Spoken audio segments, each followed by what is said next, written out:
Peace, peace. What's happening, y'all? Come on in, come on in. Sounds for the conscious mind. Cushion coffee in the morning. Y'all know how we get down. What's happening? What's happening? What's happening?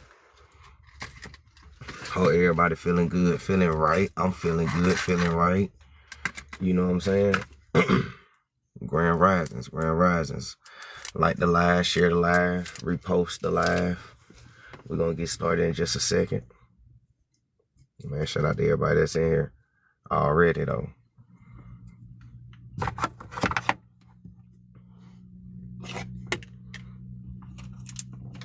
Sonny, what's happening? Peace, peace.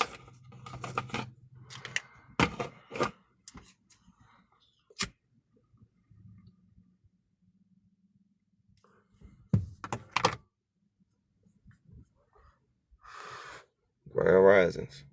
Grand risings. Peace, peace, Quan. What's happening? Is my sound good? Can y'all hear me?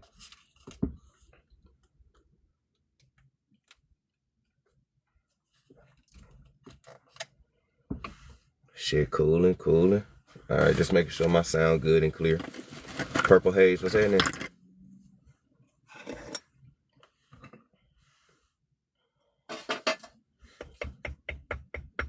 Just in case, what's happening? Peace, peace, grand risings.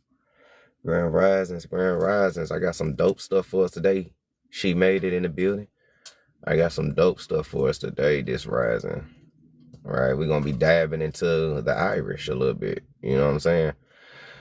We've covered a lot of people, ancestors, and everything. We keep forgetting our one, right? We keep forgetting our one. But we're going to bring them to the forefront this whole week, right? We're going to learn about the Irish, or Black Irish, should I say. From the Caribbeans to the mainlands, to your genealogical, to your last name. Even down to the culture, the music, the food. We're going to break it all the way down. And we're going to show, or I'm going to show you, how you still do Irish things still to this day, and you don't even know it. Because of the cultural amnesia that we all end up catching after the 1800s, right? So if that's something that y'all interested in, y'all want to sit tight to the end, tap the screen, share the live, hit that repost button. I appreciate y'all for tuning in. We got 10 people. Just get 10 reposts popping, and we're going to get started in just a second. So with the few people that's in here already, how many of y'all got Irish ancestors? Or you might have heard you got Irish ancestors. How many of y'all already know this about your family?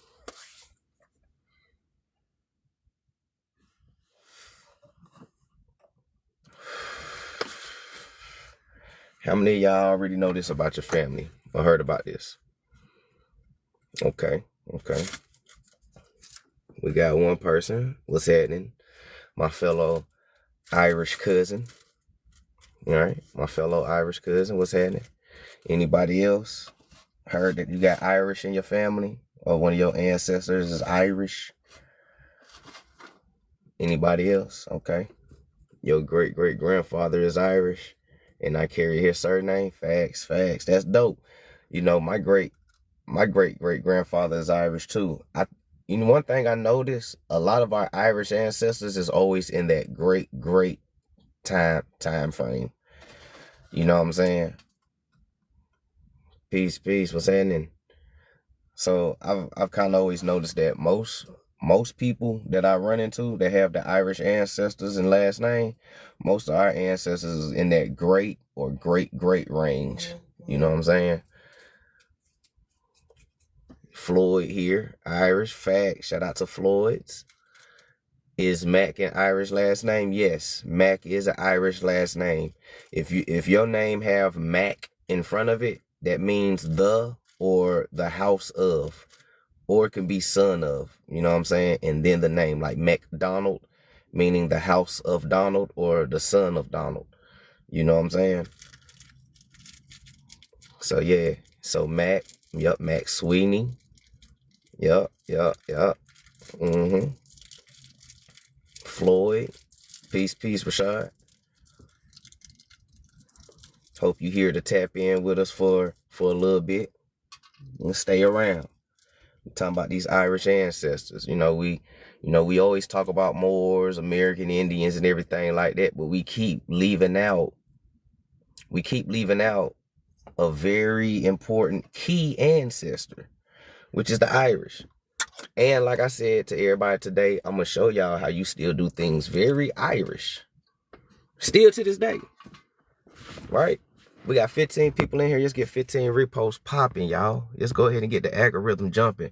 Now, let me ask, because I'm gonna ask y'all a series of questions. Feel free to answer before we get into it, right? So, a lot of y'all have heard that y'all got Irish ancestors. Some of y'all carry the Irish last name, like me, myself, and a lot of y'all, okay? How many of y'all know that y'all still do Irish things today? That's my next question. In 2026, how many of y'all know that y'all still do Irish things today? You read documents of Mac Sweeney, who ruled Scotland and Ireland? Yep. Some of y'all related to them.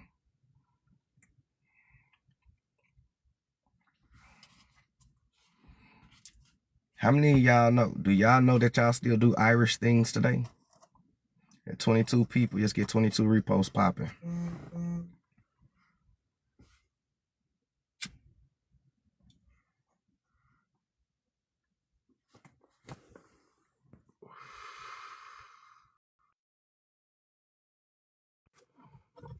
You said high temper, love to drink, love music. Okay.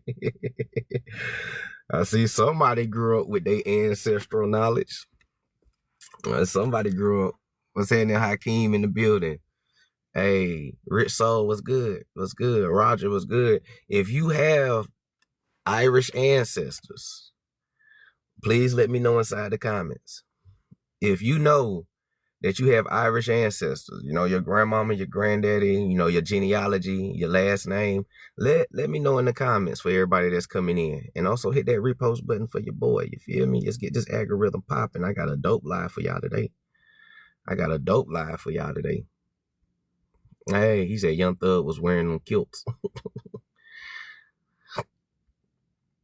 Hey. Oh, y'all, we got a caller on the line real quick. Hey. Yo, what's happening?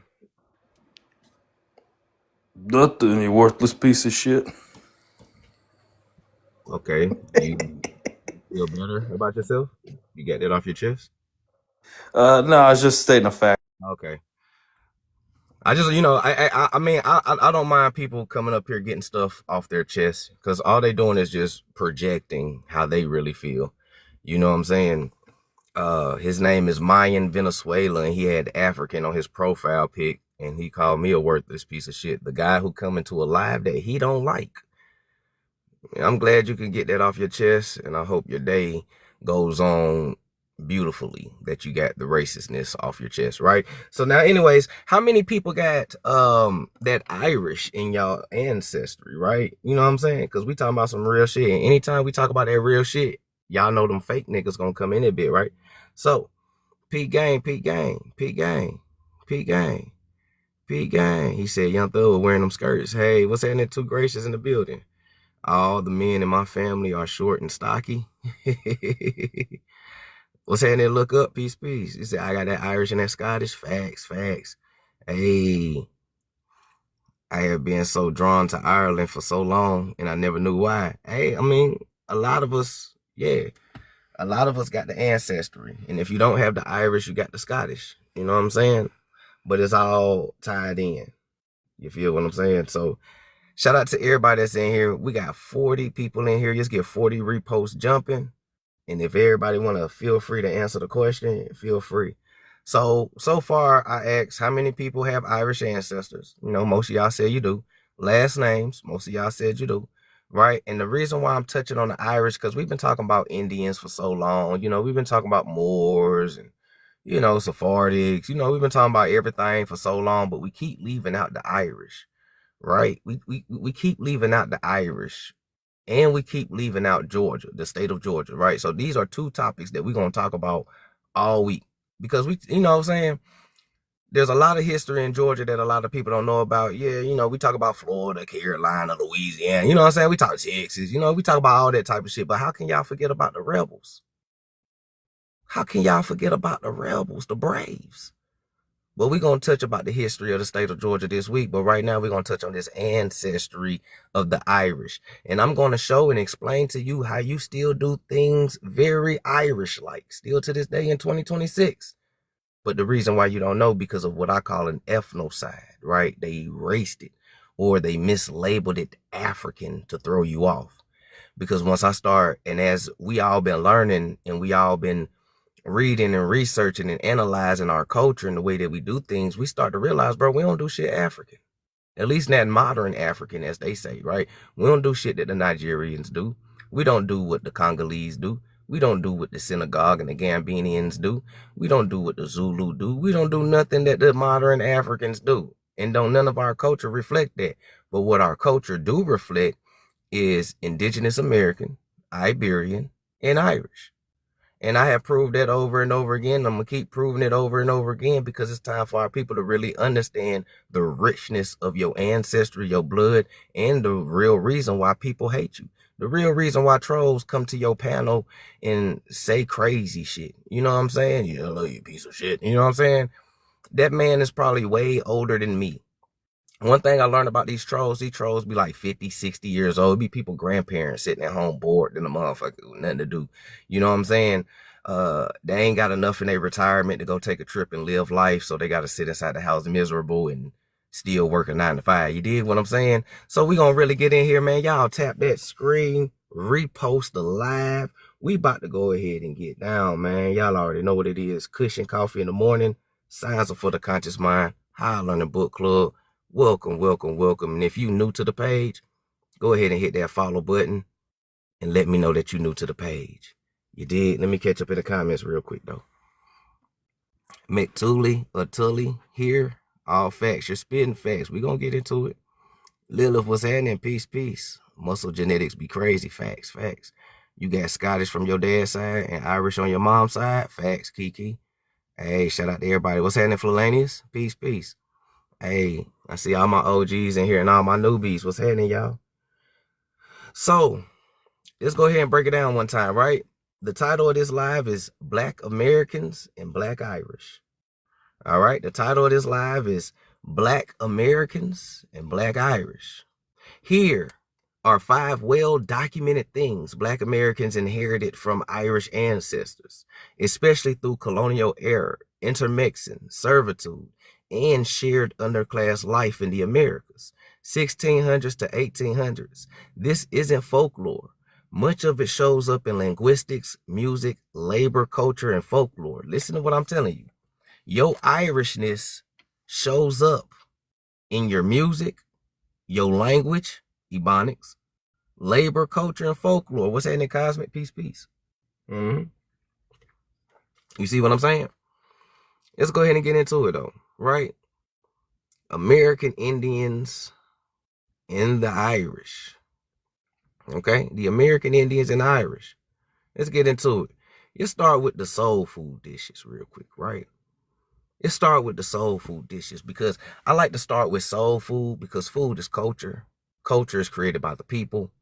And since we talk about cultural fusion, let me keep breaking down this cultural fusion. All right? Your soul food. There are soul food dishes with Irish folk root and strong overlaps. Okay? These aren't pure Irish dishes, though. Listen, they're Irish rural survival foods adopted in Black American households, especially in the South and Appalachia. Okay? Especially in the South and the Appalachia. All right, y'all hear me? There are Irish rural survival foods adopted in Black American or Indigenous households. Okay? Especially in South and Appalachia. Okay? Now let's keep diving into this a little bit more, right? Do y'all know certain things inside your soul food dish that is Irish? Well, if you don't know, let me go ahead and tell you one of them. Boiled cabbage and greens.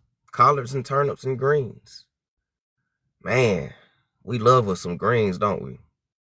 You love some good old turnips, collards, right? Yes, American Indians did have collards and but we had mustard greens here, right? We know that there's different type of greens. We had mustard greens here, right? And indigenously, we didn't really boil them, right? We didn't really boil them. When it came indigenously, when it came to our fruits and vegetables, we pretty much ate them raw as they are, right? Very seldom we'll cook them, okay? Uh, but boiled cabbage and greens, collards, turnips, and greens is Irish origin. Cabbage was a staple of Irish peasant diets, slow boiled with fat for flavor. Oh, that sounds familiar, right? Black American adaptations. Collards and turnip greens substituted, smoked meat added, ham hock, fatback, etc. Turkey necks, and you know how we get down with the cabbage and the collard greens, right? Same cooking method, new ingredients. So you still cook the collard greens the same way as your Irish ancestors did. Did you know that? How many of y'all knew that? It's 47 people in here. How many of y'all knew that? You still cook the collard greens still to this day the same way your Irish ancestors did. How many of y'all knew that? Told you, you do stuff very Irish-like. But after a while, we stopped teaching our people, right? Because of the ethnocide. The ethnocide that our people went through. The erasure of our culture that we went through. Right? So certain things wasn't taught, but it was shown, right? If that makes sense. A lot of things wasn't like, it was taught, but it wasn't like taught like, baby, your great-great-grandfather from Ireland came, you know what I'm saying? They didn't go into depths with it, but they showed us, all right? So P gang, right? So same cooking methods, new ingredients, right? The technique is Irish. The seasoning evolved locally, meaning indigenously. So the technique is Irish, but the seasonings is indigenous. That's what they mean by locally, right? America, who is local, right? Indigenous Americans, right? Okay. Cultural fusion. Cultural fusion. Because I'm sure a lot of y'all, just like myself, that got these Irish ancestors, you got a lot of American Indian ancestors too. A lot of us did our genealogy. You ain't find no African in there. But what you found was Europeans and Indians, because that's the story of good old America, right? Europeans and Indians, right? Irish, the Irie, the Scots, the Bretons, the Spaniards. Notice I ain't putting no ish at the end of this shit, right? The French, right? All type of melanated black Europeans came here before the white ones. And who you think they was kicking it with? The copper-colored Indians. So if you got black Europeans intermixing with copper-colored Indians, what do the baby look like? It's 51 people. If you got black Europeans coming over here mixing with copper-colored Indians, is the baby gonna be white with straight hair? Y'all let me know in the comments real quick while I sip my coffee. Black Europeans mixing with copper-colored Indians. Are you gonna get pale skin and straight hair children?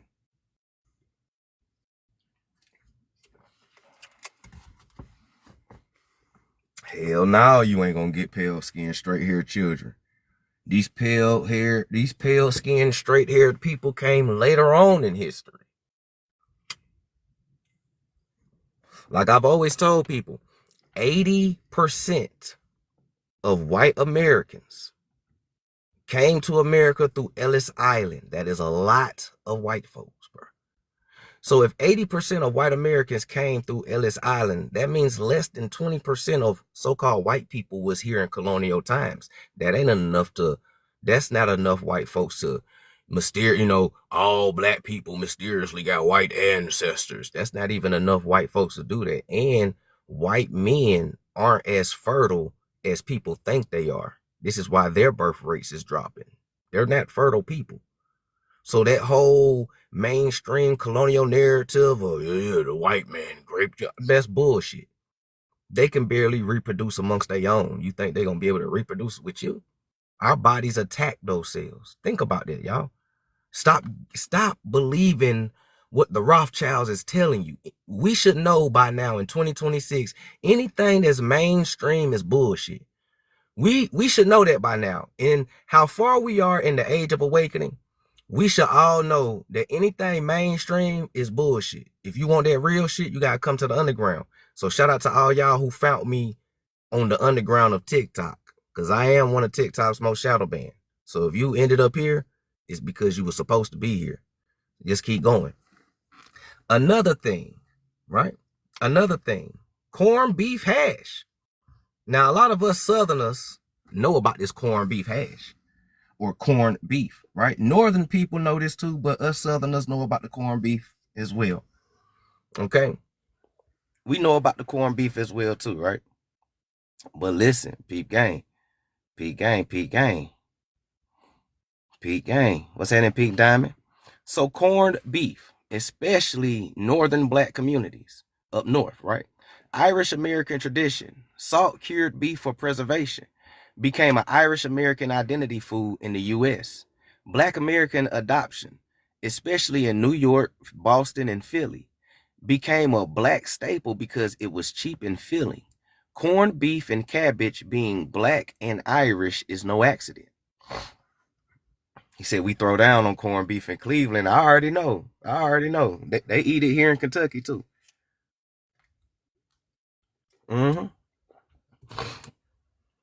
They said corned beef and cabbage being black and Irish is no accident. What's that in OG Tribe? Peace. It's no accident. This ain't no accident, y'all.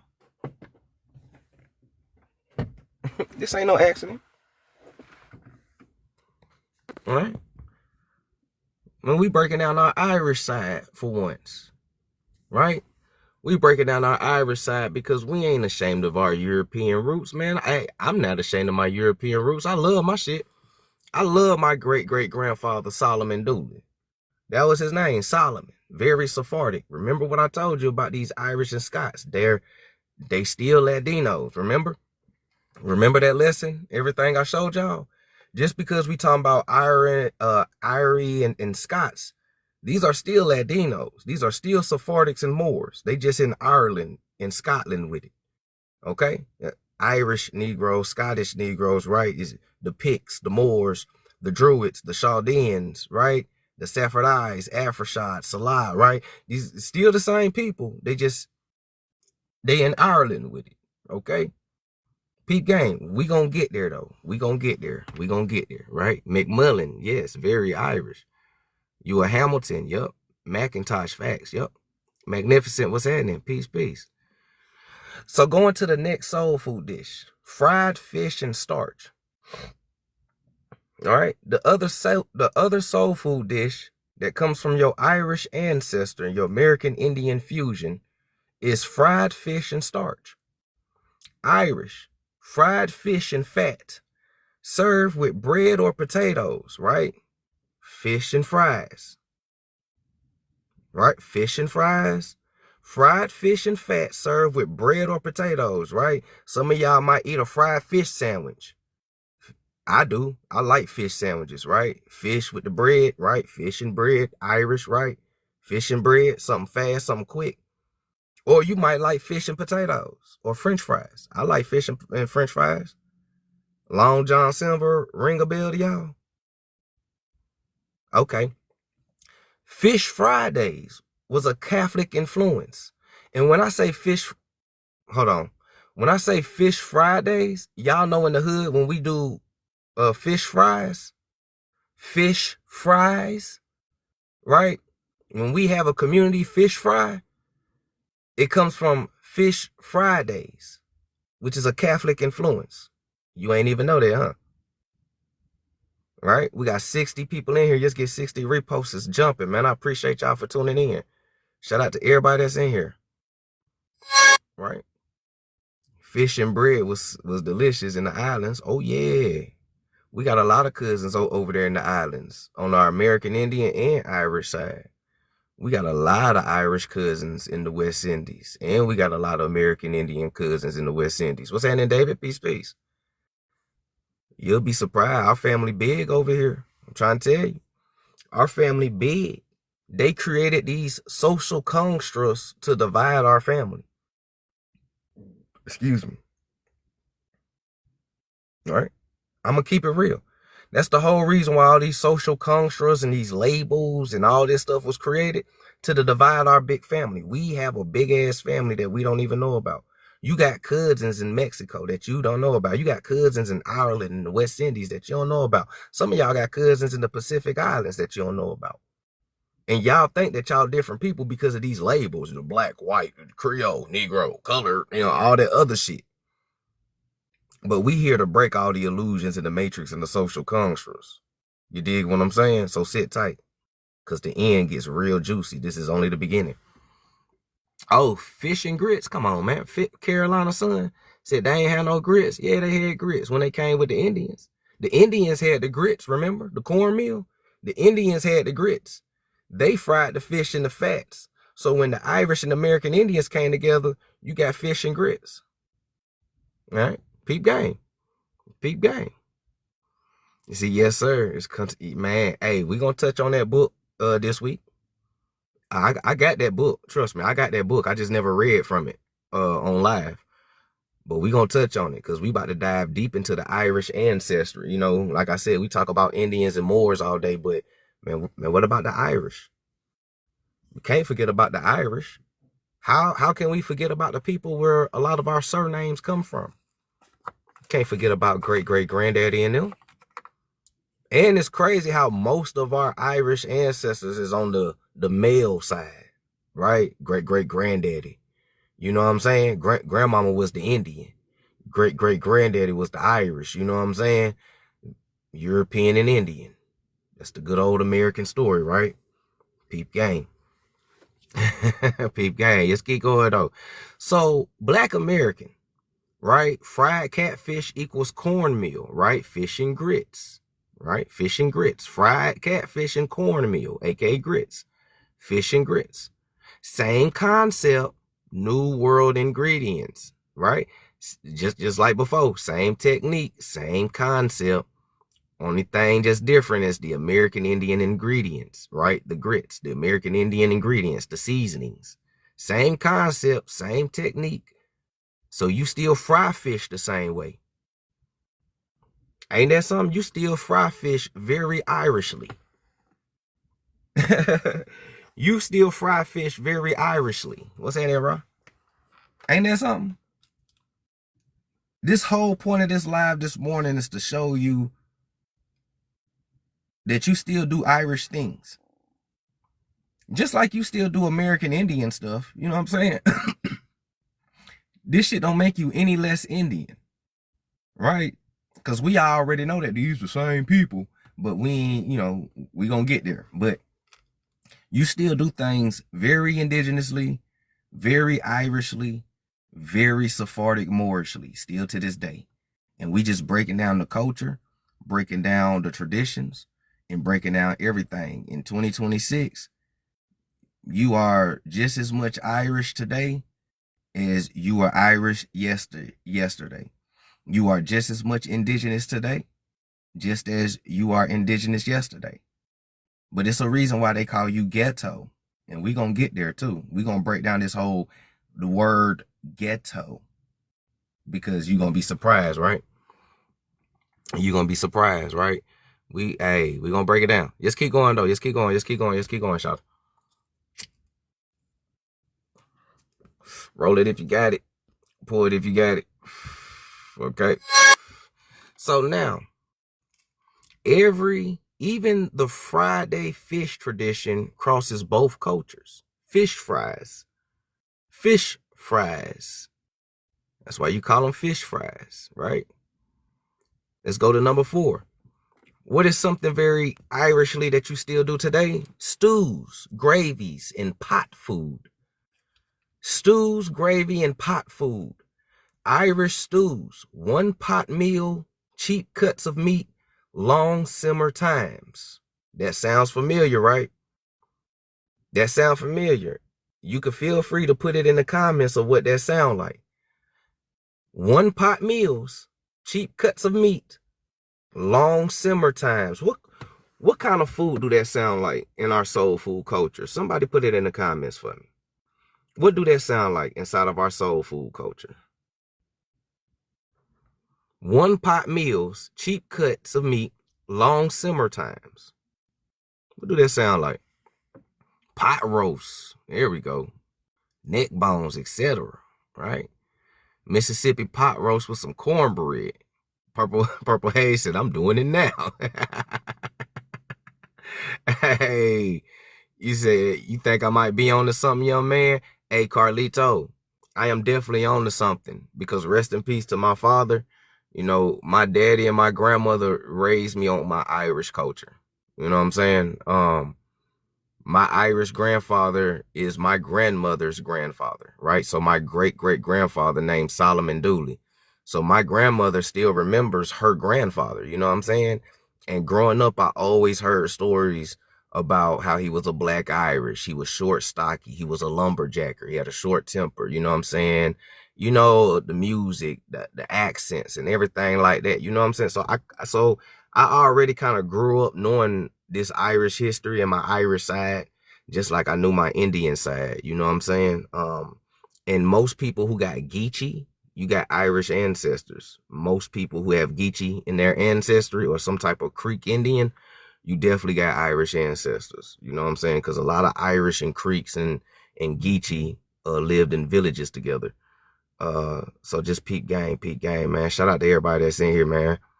Appreciate y'all for tuning in. So, yeah, beef stew. Yep. Beef stew, right? Beef tips and all of that, right? Beans. Okay.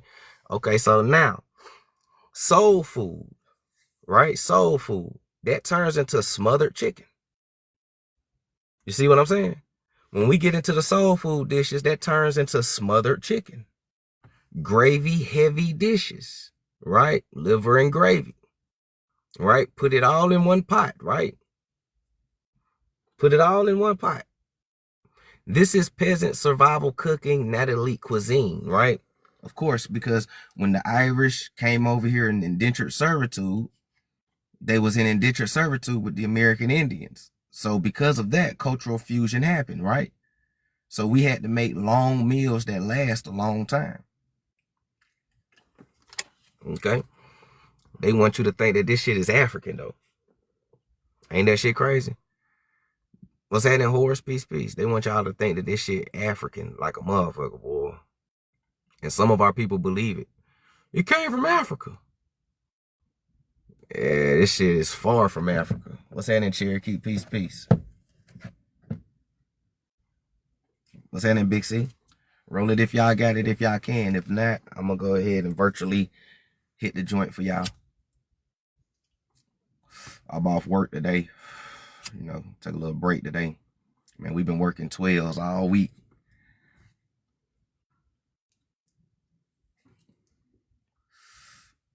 Y'all good? Y'all straight? Y'all ready for the next session? Y'all ready for the next session of this? The Irish connection of our culture. Y'all ready for the next one? Because we getting into speech patterns and slang. All right, we about to get into speech patterns and slang.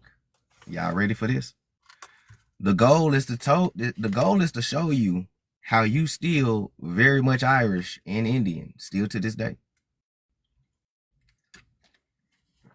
Let's get into these speech patterns. So, slang and speech patterns with Irish roots. Okay? Slang and speech patterns with Irish roots. Again, not accent, but expression and structure. Okay? Slang and speech patterns with Irish roots. Y'all ready? The word ain't. The word ain't is so prevalent in our ebonics. We say that shit all the time. And we'll fight you behind it because it is a word. Ain't a word. Yeah, it is. That bitch is a word. We made it a word to the point they put it in the dictionary. You know what I'm saying? But that word ain't comes from the Irish, directly from Irish and British working class English. Used heavy in Hiberno English or Southern Irish descendant communities, Black American speech. It was already non-standard English before Black Americans used it, right? Because it come from your Irish ancestors. You did what I'm saying?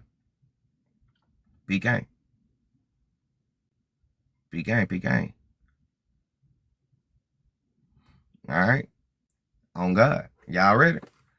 The next slang word that we use that comes from the Irish is finna. Now, if you from the South, you know we use this a lot. Finna. I'm finna go to the store. I'm finna do this. I'm finna do that. Hey, what you finna do? Finna. Right? Or fixing to. Right? For those who is not well versed in Ebonics, appreciate the gifts, Rashad. Peace. Those who's not well versed in Ebonics, right? Fixing to. Right? Fixing to. I'm fixing to do that. I don't know nobody who say fixing to. If you are a melanated person coming to me and you talking about you fixing to do something, I'm looking at you sideways. You might not be my people. I'm just being real. You might not be my people. Because we don't say that. Hell no, I don't know. You might be African. Because what the fuck is fixing to? We finna. Okay? I'm finna do this. I don't know about no fixing to. Okay? You said English is a secondary language to white Europeans? No, it ain't. It definitely not. White Europeans spoke something totally different from what I'm saying. No, it's not. Y'all like to get everything white to white people.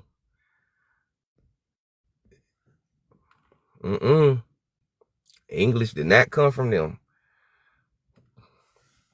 And it's definitely not a secondary language. Right? Not to them. They speak something totally different, or they used to speak something totally different. Because if English was a secondary class to them, why did they have to take English class when they came to America? Have y'all ever noticed that when y'all did y'all research and y'all dug back into like boarding schools and Ellis Island, right? Why did they have to learn English when they got here? Shouldn't they already been learning English when they got here? Hell no, because Anglo-Saxons spoke with a dramatic tongue, right? Russians and Slavic tongue sound like they were spitting on you. Herstovics, you know what I'm saying? Shit like that. Oh, that's what you saying. Okay, cool. Okay. I got you. Even the most articulate black folks still say finna. Ah, yeah. My sister still say finna. Even when my sister be trying to be all politically correct and shit, man, that southern shit still be slipping out of her. I'm like, I don't even know why you playing. That ain't even your real accent. Twin, I know the real you. She be like, what do you mean? That I grew up with you. You ain't gotta sound like that with me. Come on, man. I grew up with you. Bedroom right next door to yours. Come on now. We grew up together, shawty. I know you sound just like me. You know, you got everybody else food. You did, but it is what it is. Yep. Gaelic is definitely a black tongue. Yep. I'm glad you said that. Look up. I'm glad you said that because we learned that inside of I think it's the Ancient and Modern Breton book, that Gaelic is a so-called Black Irish tongue or Negro tongue anyways.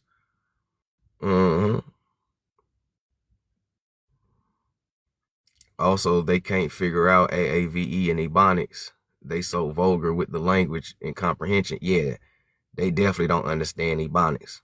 They try to though. But let's keep going though. So finna is an Irish phrasing. I'm trying to tell you, you still do stuff very Irishly. Just like you do stuff very indigenously. Right? Finna. Irish phrasing. I'm after doing. Immediate future or past action. Black American, right? Finna. Fixing to. Finna. Same dramatical idea. Action about to happen. Right? Action about to happen. Wow, what I Lou? Peace. Right? In forward repetition. Okay? In phonic repetition. Peace. Examples. I told you, right? He big, right? Y'all know how we be talking. Like for real. Right? When we do shit like that, when we say stuff like that, repetition style, right? For real. I'm talking about that nigga. Black. Right? Man, that nigga tall, nigga. You feel me? You know what I'm saying? When we do shit like that, that comes from the Irish. That's Irish speech. Irish speech uses repetition for emphasis, right? And that's how you do it. We do it the same way. We can use it for emphasis, right? You got for real, and then you got for real. You see what I'm saying? You got tall, and you got tall. Like, man, that nigga tall. Man, how tall that nigga is? Like, that nigga tall. Man, that nigga tall. You like, god damn. You see what I'm saying? Greetings, what's happening? That's where you get that from. That comes from the Irish speech. It uses repetition for emphasis. Emotional cadence. This carried into Black preaching, music, and daily talk. This carried into Black preaching, music, and daily talk.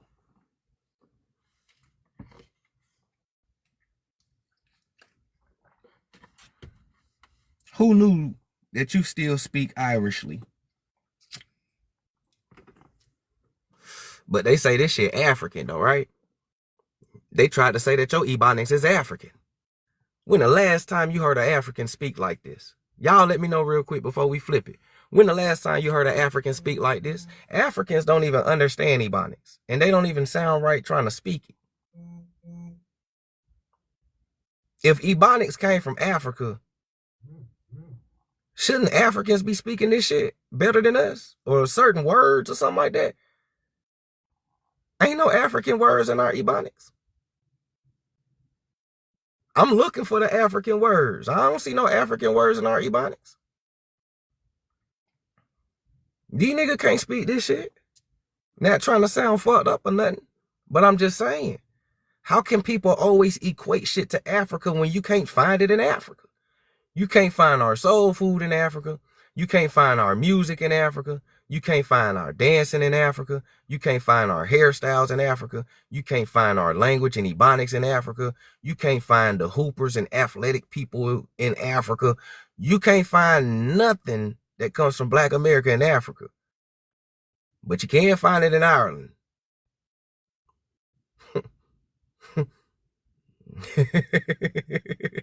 You can find it in the Pacific.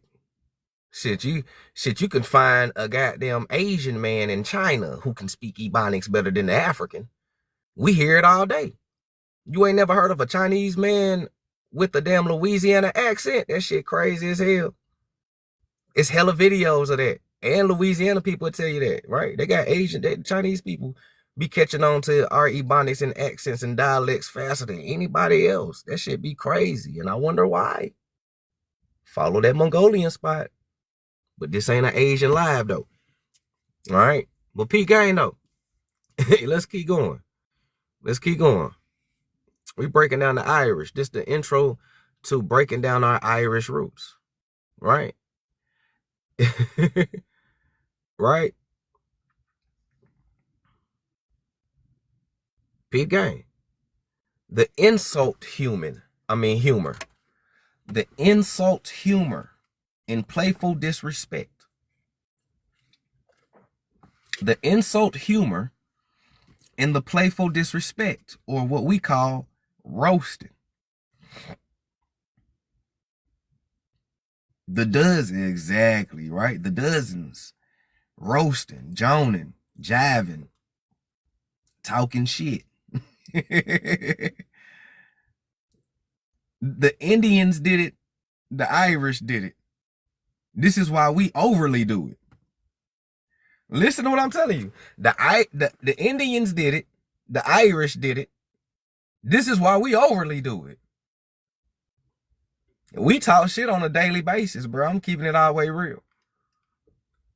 And don't let no Memphis nigga join the panel. Memphis niggas will crack on you And that's a sign of endearment. It's actually a sign of endearment if we crack on your ass. You feel me? Well, it depends. Cause we'll crack on you if you piss us off.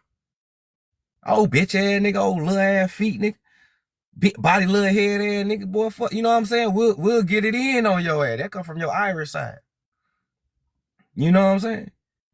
Oh, Beepo, Lottie got more head than he got body head. You know what I'm saying? All that other shit. You know how we be getting down on it. Gopher teeth ass nigga, trout mouth ass. You know what I'm saying? We be getting it in on niggas. That come from your Irish and your Indian side. That's why we be hurting feelings so bad. Everybody love jokes until Black Americans start cracking jokes.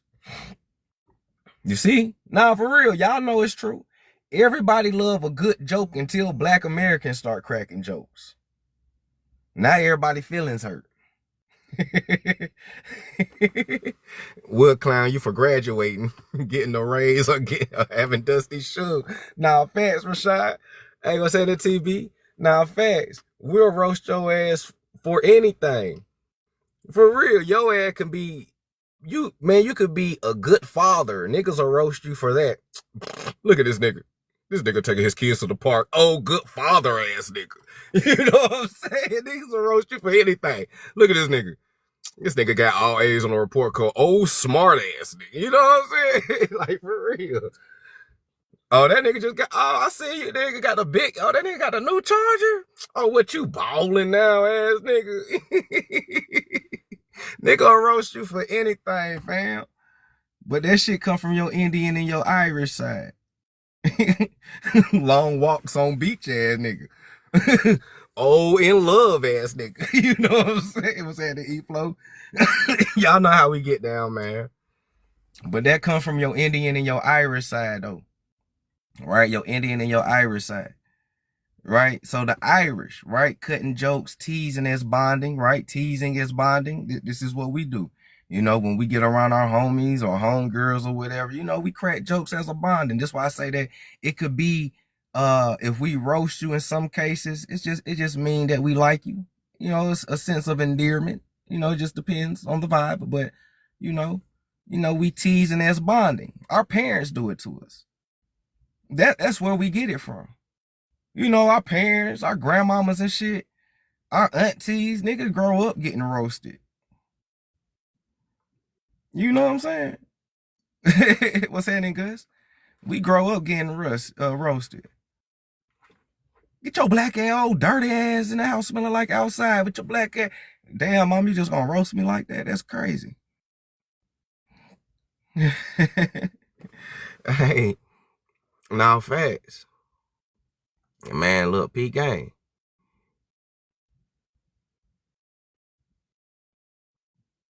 You know what I'm saying? Hey, P gang.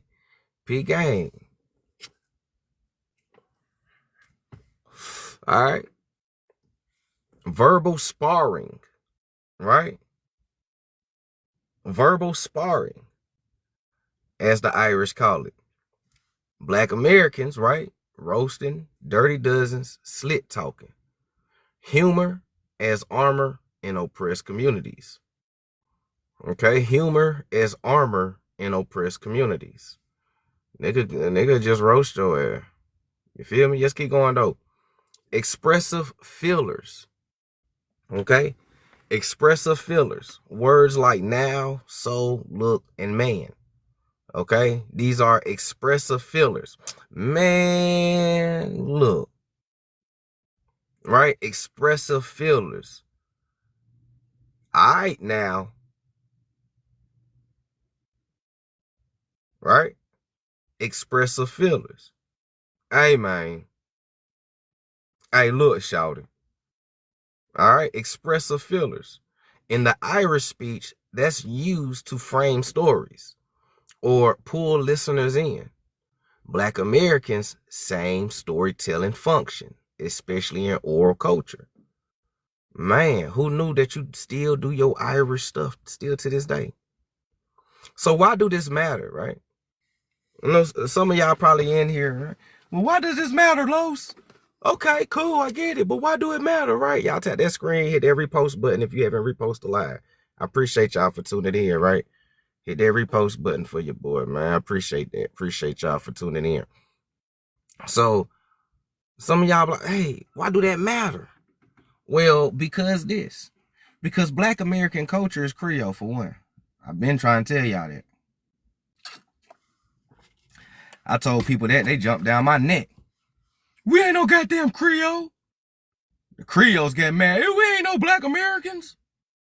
I'm looking at both of y'all and be like, what your genealogy say? Well, I got some Indian and European. Okay, the Creole, you get what, Indian and European on the Creole side? Yeah, and then you know. Okay, so-called Black Americans, since y'all think y'all different, what your genealogy say? European and Indian. Okay.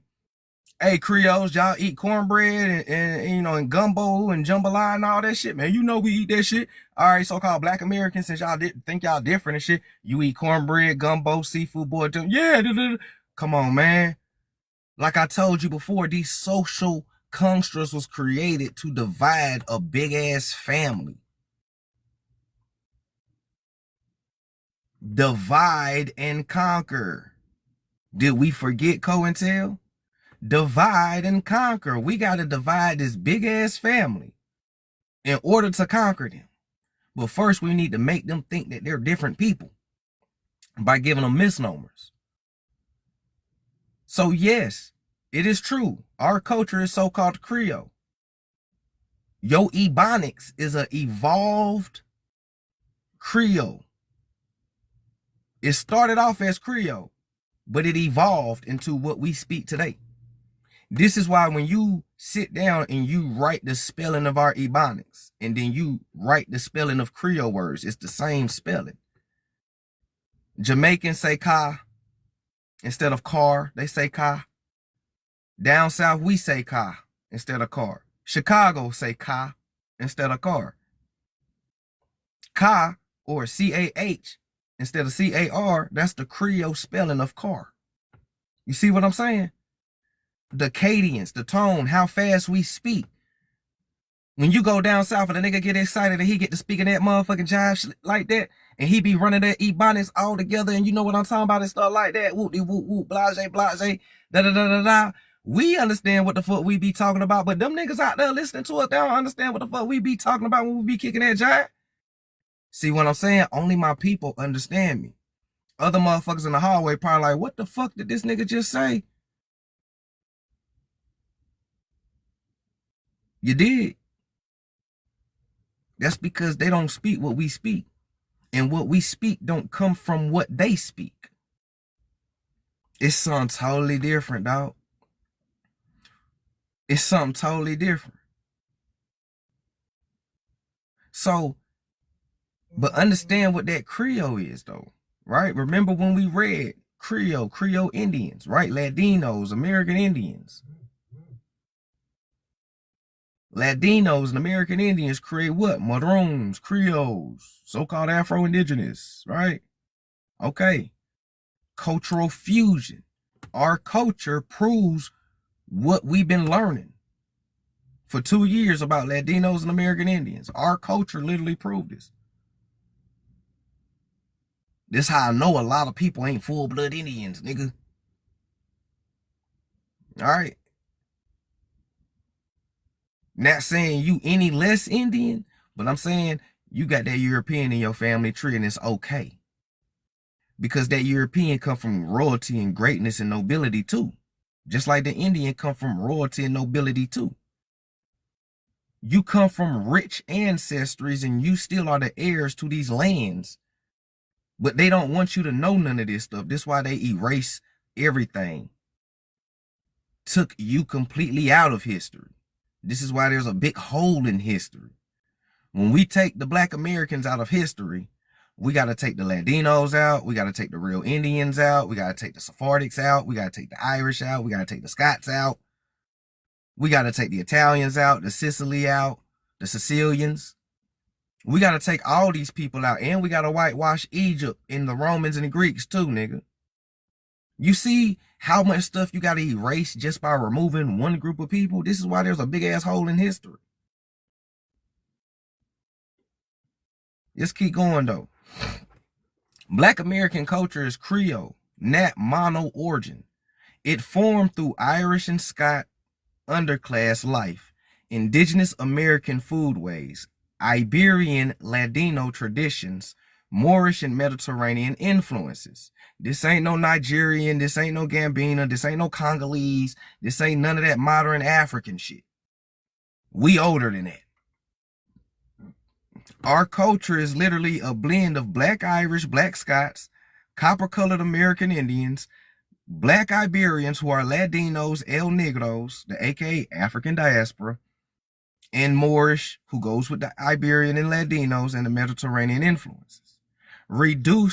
They reduced it to so-called African only, and it erases the real history and real ancestors. What's happening, Hidden Gems? Peace, peace. When they call it African only, for one, it ain't even African. The Iberian is Europe, Indigenous America is America, and fucking Ireland and Scottish Europe. Mediterranean, that shit's barely so-called Africa, right? We ain't gonna play no games with that shit, right? This shit ain't African, and these people ain't African. But remember who called these folks African first? The Romans, because the word Africa is a Roman Greek word. You dig what I'm saying? So they reduced it to so-called African to erase the real history and real ancestors. They ain't hiding your identity because you African. They hiding your identity because of specific people that makes and creates us and our culture that is highly influential. All right, let's keep going though. All right, let's keep going. Shout out to everybody that's in here. I appreciate y'all for tuning in. Y'all rocking out with your boy, this rising. Right, now we about to get into tattoos and some more shit, right? Y'all good? Y'all straight? Before we keep going, y'all good? Y'all straight? What's happening West Side? Peace, peace. I don't want to overload y'all. We're going to let it breathe for a second too.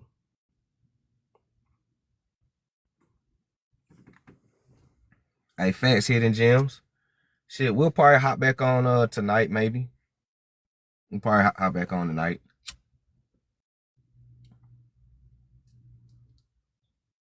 Anybody got any questions? Anybody need me to clarify anything? Let me know now before we keep going.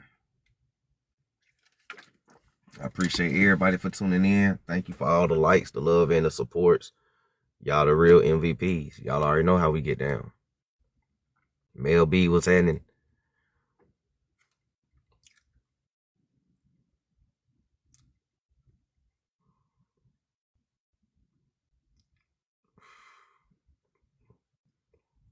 Y'all good?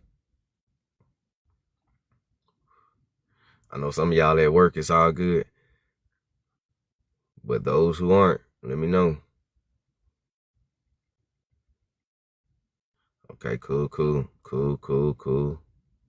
Just making sure we all straight. So now, let's dive deeper. Because now we about to get into the tattoos. Right? We about to get into the tattoos. Hey, appreciate that. We about to get into the tattoos. And we about to dive into this so-called ghetto terminology, right? Right? We diving into tattoos and everything. Cultural continuation is what it's called. And we're going to dive into this ghetto word a little bit, right? So peak game.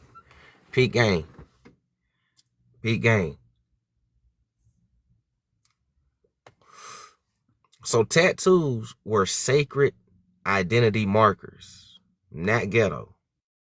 Across Indigenous Americans, Irish, Moors, and Latinos, tattoos and body markings meant lineage, tribal or clan identity, spiritual protection, rites of passage, and social ranking. This is why it's very important to be careful when you tattoo yourself, because it means something and it carries energy, right? I've seen people tattoo shit on their skin and that shit happens the very next day. Okay, you gotta be careful. Okay, when you get a tattoo, you damn near making a blood contract with whatever you put on your body.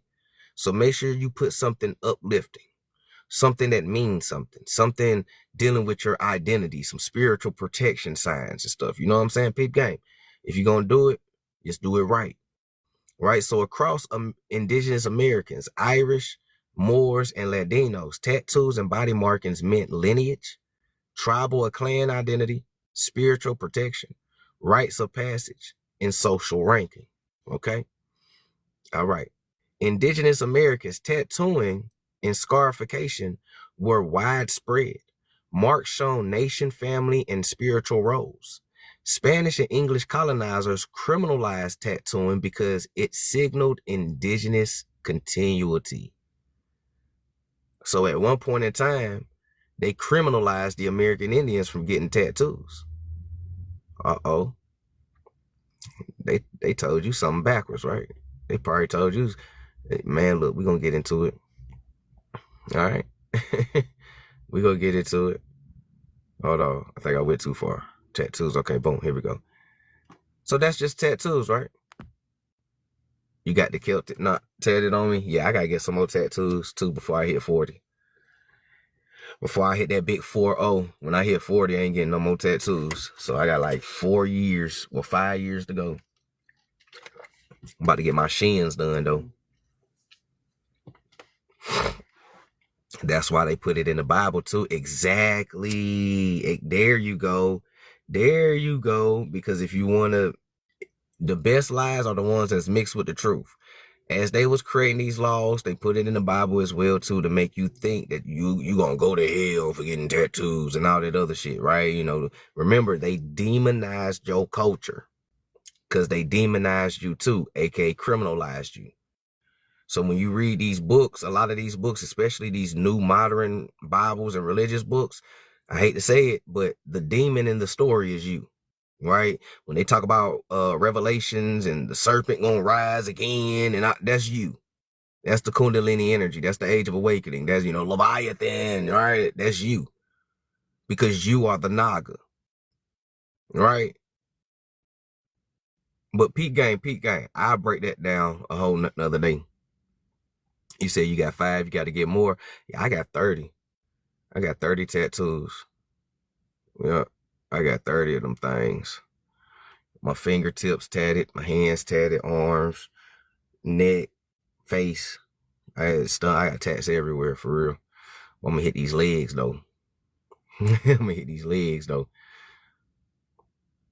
So peak game. So now, you got 16? Damn, I didn't know you had 16, Rashad. You don't look like that you got tattoos, bro. I don't even think I ever seen a tattoo before. That's dope. Hey, so now gold teeth, right? Gold teeth. So we said tattoos, right? Facts. You was admitted to facts. So now gold teeth, grills, right? Grills. I'm about to redo my grill next week. I called the grill people. I was like, hey man, can I melt my shit down and get something new? They was like, yeah, it's actually cheaper and better if you do it like that, if you got your own shit. I like, cool. So next week I'm about to transform my old grill into something new. But anyways though, gold teeth and ornaments equal status and protection. Peep game. Peep game. Gold teeth and ornamentations equal status and protection. The Moors, right? North Africa and Iberia, right? The Moors, they wore gold jewelry, which symbolizes knowledge, wealth, and divine light. Teeth caps or dental golds were used by elites and merchants. Gold wasn't flashy or flash, it was portable wealth. So that's why the Moors did it, right? The reason why the Moors had earrings, necklaces, rings, golds, everything like that, it was portable wealth. You feel me? And it also symbolizes knowledge, wealth, and divine light. Okay, so that's with the Moors. Now the Latinos, right, or the Iberian, Sephardics, and Creole people, Creoles, right? Gold chains, earrings, tooth adornments, especially in Caribbean and the mainland Americas, right? This culture was passed down to so-called Afro-descendant and indigenous communities, right? Remember that Afro-descendant, those who descend from Latinos and indigenous communities. So they both passed it down to us. This is why we still like doing it today. Okay? It's very prevalent. Actually, if it wasn't for us, the whole world wouldn't be doing it, right? I don't care what nobody say about the grills. We made it popular again. If it wasn't for us, the actual descendants of the people who did it, everybody else wouldn't be doing it right now. I mean, everybody doing it now, right? White boys, Chinese, the Mexicans who be calling us racist. They be, look, the funny thing about racists is that they are ignorant. On this app, I've been called wabo and nigga by motherfuckers who dress and imitate us. Might cut your camera on, nigga. Cut their camera on, nigga. Got a fitted cap on, got a necklace on, got a grill in their mouth, got tattoos. Nigga they be trying to use slang and ebonics and shit like that. Yeah, you niggas is wabos and shit. You feel me?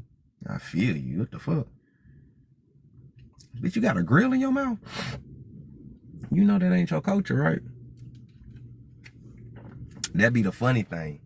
And the fact that they are ignorant in our culture and history, they don't even understand that like 80% of the shit that they do on a day-to-day basis come from us. And that's the crazy thing about racists. Now, historical academic racism know this, but your everyday sheep in racism, racist people, they aren't taught our culture. They don't know our culture. Motherfuckers don't live amongst us or none of that type of shit. They be so ignorant to our history because of the lack of knowledge and the racism in their mindsets that they don't even know like 80-90% of the shit that they do on a day-to-day basis come from us. So that's kind of like an inside joke to me in itself. That's why I be laughing when they come up here. I don't even get mad at trolls. You feel better? You got that off your chest? All right, you have a good day, fam. Right? Because they come here and say shit like that so, you know, they can make you rage out and tweak and y'all can get to arguing and shit like that. But notice when I approached him like that, he ain't had shit else to say. You know what I'm saying? You feel better? Yeah. I mean, I just want you to know that you're in it. Well, get off my panel. You know what I'm saying? I ain't gonna crash out behind motherfucker I don't know or see. You niggas is on the internet. If you want me to crash out, you got to pull up and put your hands on me. Other than that, I ain't about to virtually crash out with you niggas. That shit's crazy. But anyway, let's keep going though. It was passed down to us. Okay? Indigenous Americans use gold ritually and socially. Not hoarded, but worn as well. Okay? Indigenous Americans. Gold used ritually and socially, not hoarded but worn. Spaniards literally wrote that indigenous people, quote, did not value gold properly because they wore it. That's what the Spaniard said. The Spaniard said that we didn't value gold because we wore it.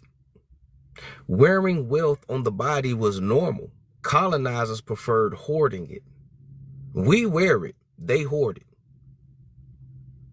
Because they not used or they don't come from a wealthy environment. How much gold you probably think is in Europe? I ain't never heard of a motherfucker finding a gold mine in Europe. Talking about, yeah, right? I ain't never heard a nigga finding a diamond mine over there. None of that type of shit, right? So they couldn't even fathom what to do with so much gold. And just like people who never had money for real a day in their life, you know, they start hoarding it. Most people, you know, who didn't already have $5,000 and $10,000, you know, it ain't, you know, it is what it is. But people who ain't never had shit, they act like they never had shit by hoarding shit. So these Europeans never had gold like that. That's why they will hoard it. But when they came over here to the Americas and they seen us, it was so much gold and diamonds and crystals over here. We wore all that shit. Man, we was building statues and monuments. Niggas was building a roof out of emerald and quartz and shit. They was doing all type of crazy shit with it. You know what I'm saying? Well, not crazy, but beneficial stuff that actually worked that they didn't know about, right? They came over here and was like, bro, these niggas don't value this stuff. They building statues of gold, nigga. What the fuck is going on? They don't value this shit. They wearing it in their ears. They got it in their mouth. They got the necklaces on their neck. That sound like very much Black Americans, right? You know, yeah, some of us would, you know what I'm saying? Look, man, that sound like Black Americans when when we talk about Indigenous Americans, this shit sound like us, right? The Indigenous Americans, the Latinos, or Sephardics, what they had, gold earrings, gold necklaces, rings, grills, and they was dark skinned. Now, there's only one group of people in America that fit that description. Africans don't even wear grills.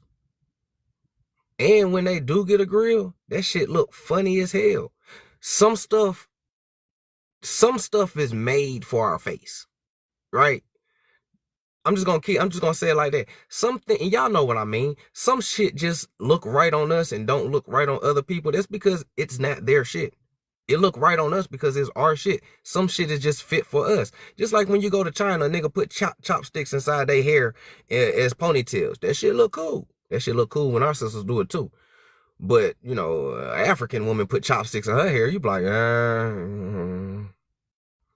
know, white European woman do it, nah. I see what you trying to do, but it ain't giving, shouted. You did? Like, some shit just look good on us because it's from us. I'm sorry, but a lot of these people that be getting grills be looking funny as hell. And I'm gonna be real. Can we get some old school white people back again? I miss the old white people, bro. I'm talking about the ones who didn't really want it to do our culture, bro. Like they tried to make their own shit, or at least they tried back then, bro. Man, I miss the old white folks. You know what I'm saying? Them old white boy band, rock band niggas, and they, you know, the fucking Skechers and skateboarding shoe ass niggas. You know, the motherfucker did their own shit. No Docker wearing ass niggas. Nowadays, every time I turn around, I see a white boy with a fade and a grill in his mouth. I'm like, come on, bro. Man, what you mean I'm trying to act black? I ain't trying to act black. Man, shut the fuck up. Yes, you is. And you know you is, nigga. Cause you ain't got no identity of yourself. Man, ain't nobody trying to act like y'all. Yeah, it is. Because where you seen that style from? On TV, right? Who was wearing it, niggas? Everybody can gatekeep their culture except for us. Why is that? If we try and do anybody else's culture, they'll be like, oh, a culture vulture. Then when we try to gatekeep our shit, well, you know, culture is meant to be shared.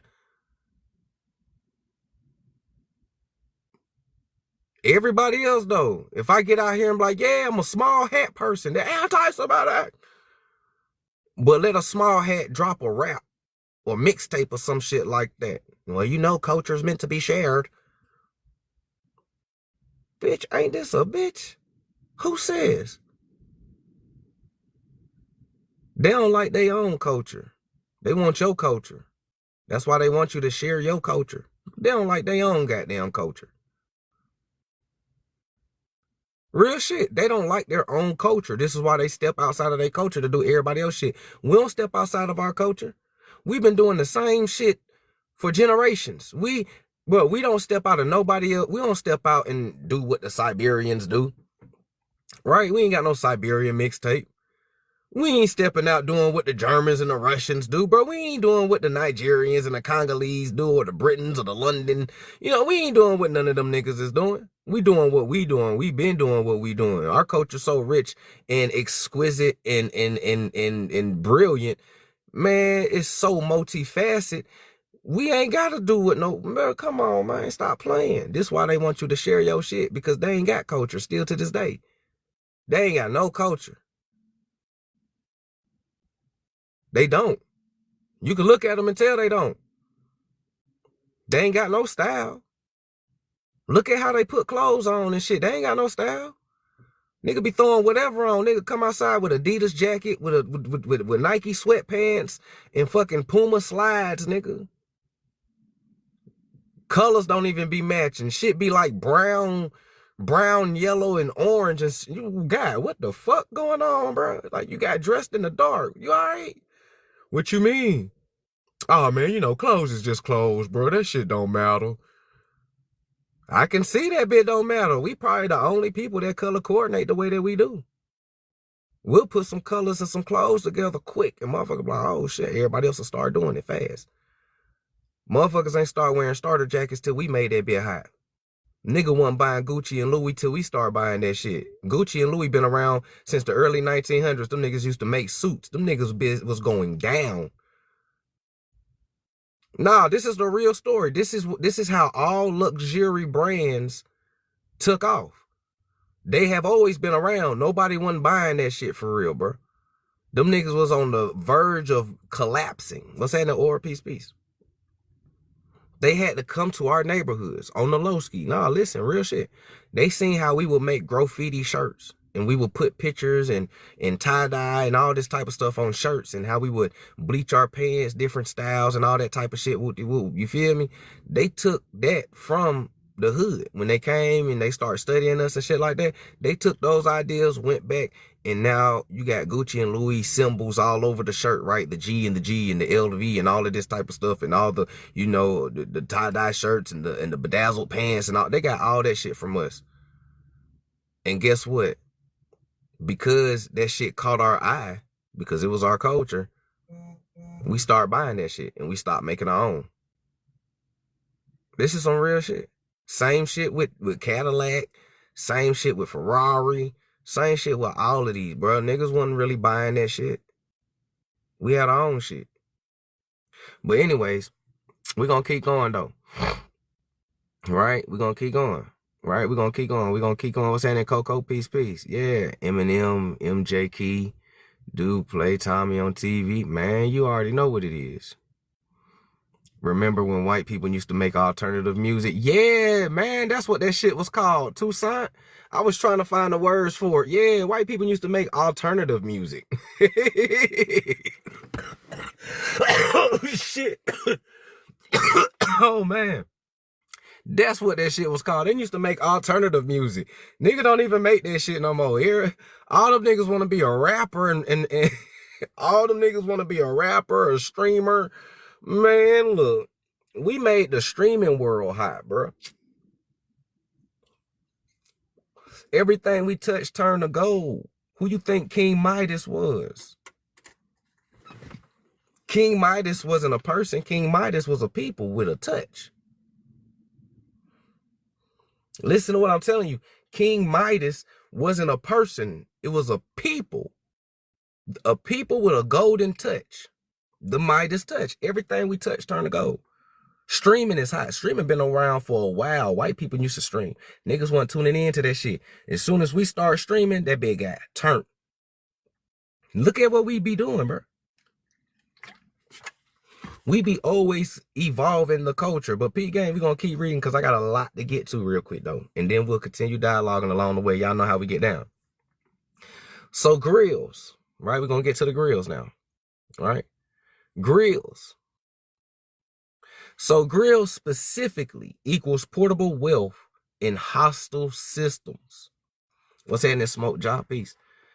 Grills. K-Real, what's happening? Grills equals portable wealth in hostile systems. When banking systems excluded Black or Latino and Indigenous people, and stole the land and assets and confiscated the property, people adopted gold teeth equals wealth that can't be seized easily. Gold teeth was wealth that can't be seized easily. A symbol of survival and defiance. The same logic used by the Moors, Roma, Irish travelers, and Caribbean people. The same logic used by the Moors, Roma, right? Roma, R-O-M-A. Remember we read about the Romas? Gypsies, right? The Gypsies, right? The Moors, the Gypsies, the Irish travelers, and the Caribbean people, right? A symbol of survival and defiance. It's economic intelligence, not ignorance. It was a reason why our folks got gold teeth. It wasn't because of no slavery. They'll tell you some bullshit. Yeah, our people got gold because it signified it was free from slaves and wealth and shit. That shit ain't come from no slavery. Our people been wearing golds and grills since the BCs, before slavery was even a thing. Our people was wearing grills and golds and diamonds and gems and quartz and emeralds and all of these things. They love to equate your ancient culture to slavery. Man, the brainwashing is deep, right? So peep gang. So ain't nothing wrong with a little grill. Go on get fitted for one. Go on get fitted for one. It's all good. You feel me? It's all good. So now, let's dive deep. Why do they call it ghetto, though? Anybody know? Why do they call it ghetto? Shout out to everybody that's in here. I appreciate y'all. Shout out to the new supporters too, man. If you new to the page, hit that follow button so you'll be notified every time I go live. I appreciate that. Appreciate that. Right? You want open bottom fangs so bad? Go on get it. Go on get it. It's our culture. Go on get it. You know, you can get the pull-outs. You ain't got to get it perm unless you want permanents. But, you know, go on get it. I got my fangs done. I'm about to go back. I'm about to take my fangs back and get it redone. I'm about to get something new. Man, it's indigenous. Go on get it. Ain't nothing wrong with it. Ain't nothing wrong with it. It's your culture. This shit is our culture, y'all. Ain't nothing wrong with it. Right? That's the grills stood for something. It stood for something. You know? Hey, but Pete Gang, what's happening, Dark Mother Grand Risings? I love us real bad. Yeah, I love my people. I love our people. I love our people. I had grills back in the day, nat perms, and I lost them. Yeah, I done lost my share of grills too along the way. I done lost my share, but I'm gonna get some new bottoms, and I might get them permanent. Honestly, I'm gonna see how this year go out. You know, if this year play out and everything turn out good, then shit, next year I might get the fangs permanent. Cause sometimes I get tired of taking them out and putting them in. I just do it off the strength that, you know, it's very indigenously and it's our culture and I love it, you know. And then, you know, gold is an excellent conductor of electricity. You know, it has health benefits being absorbed in the bloodstream through the saliva and stuff like that. So do silver and everything. You know what I'm saying? So there's health benefits to it too. So that's another reason why I keep my grill and I wear it. I don't wear it every day, but you know, it's 7 days in a week. I probably wear it like 3-4 days out the week, you know, but hey man, it's all good. It's real. It's our culture. It came from us. You know, we gotta stop abandoning our culture and letting everybody else enjoy this shit. You feel me?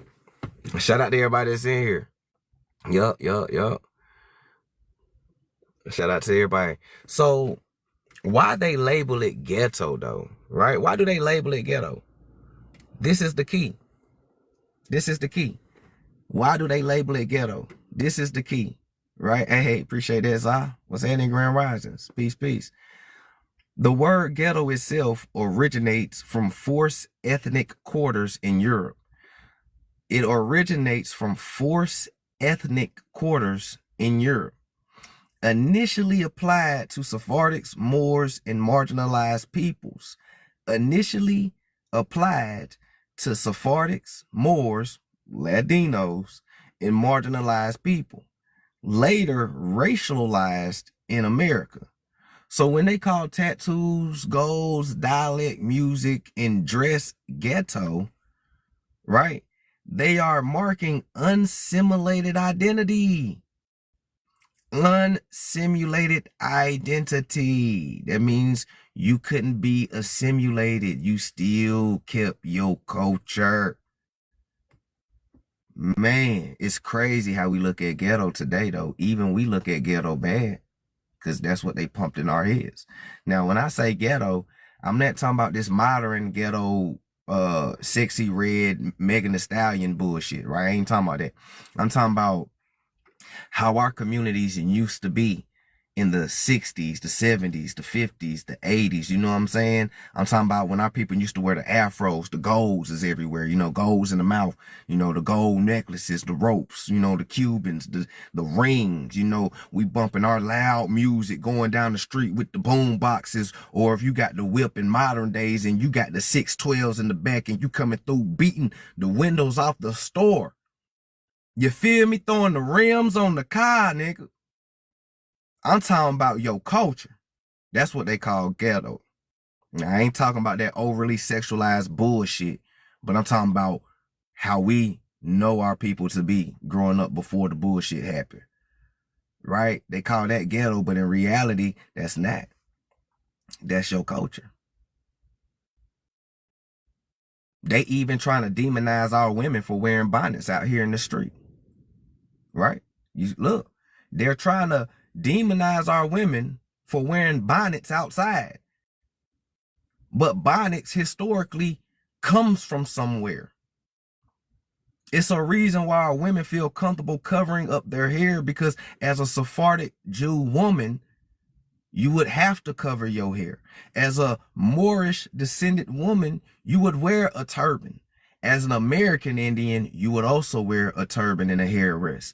We love wearing shit on our head. For the guys, right? We love wearing what? Bennies, toboggans, fitted caps, scullies, do-rags. You know what I'm saying? Some of us be wearing turbans. That's just us, bruh. We love wearing shit on our heads. Some days we'll go without. We wear our shit out, our hair and everything. Some days, we'll put the hoodie on. We'll have a hat on, visor. We'll have something. That's just us, dog.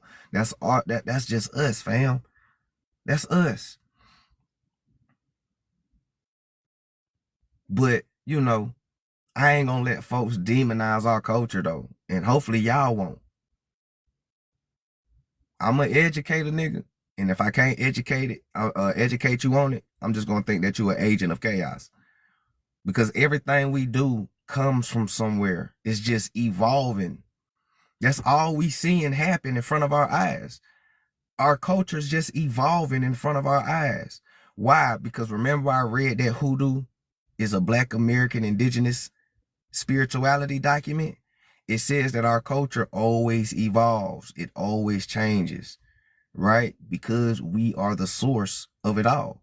We are the blueprint, the foundation. This is why we can always evolve with time. Everybody else can't.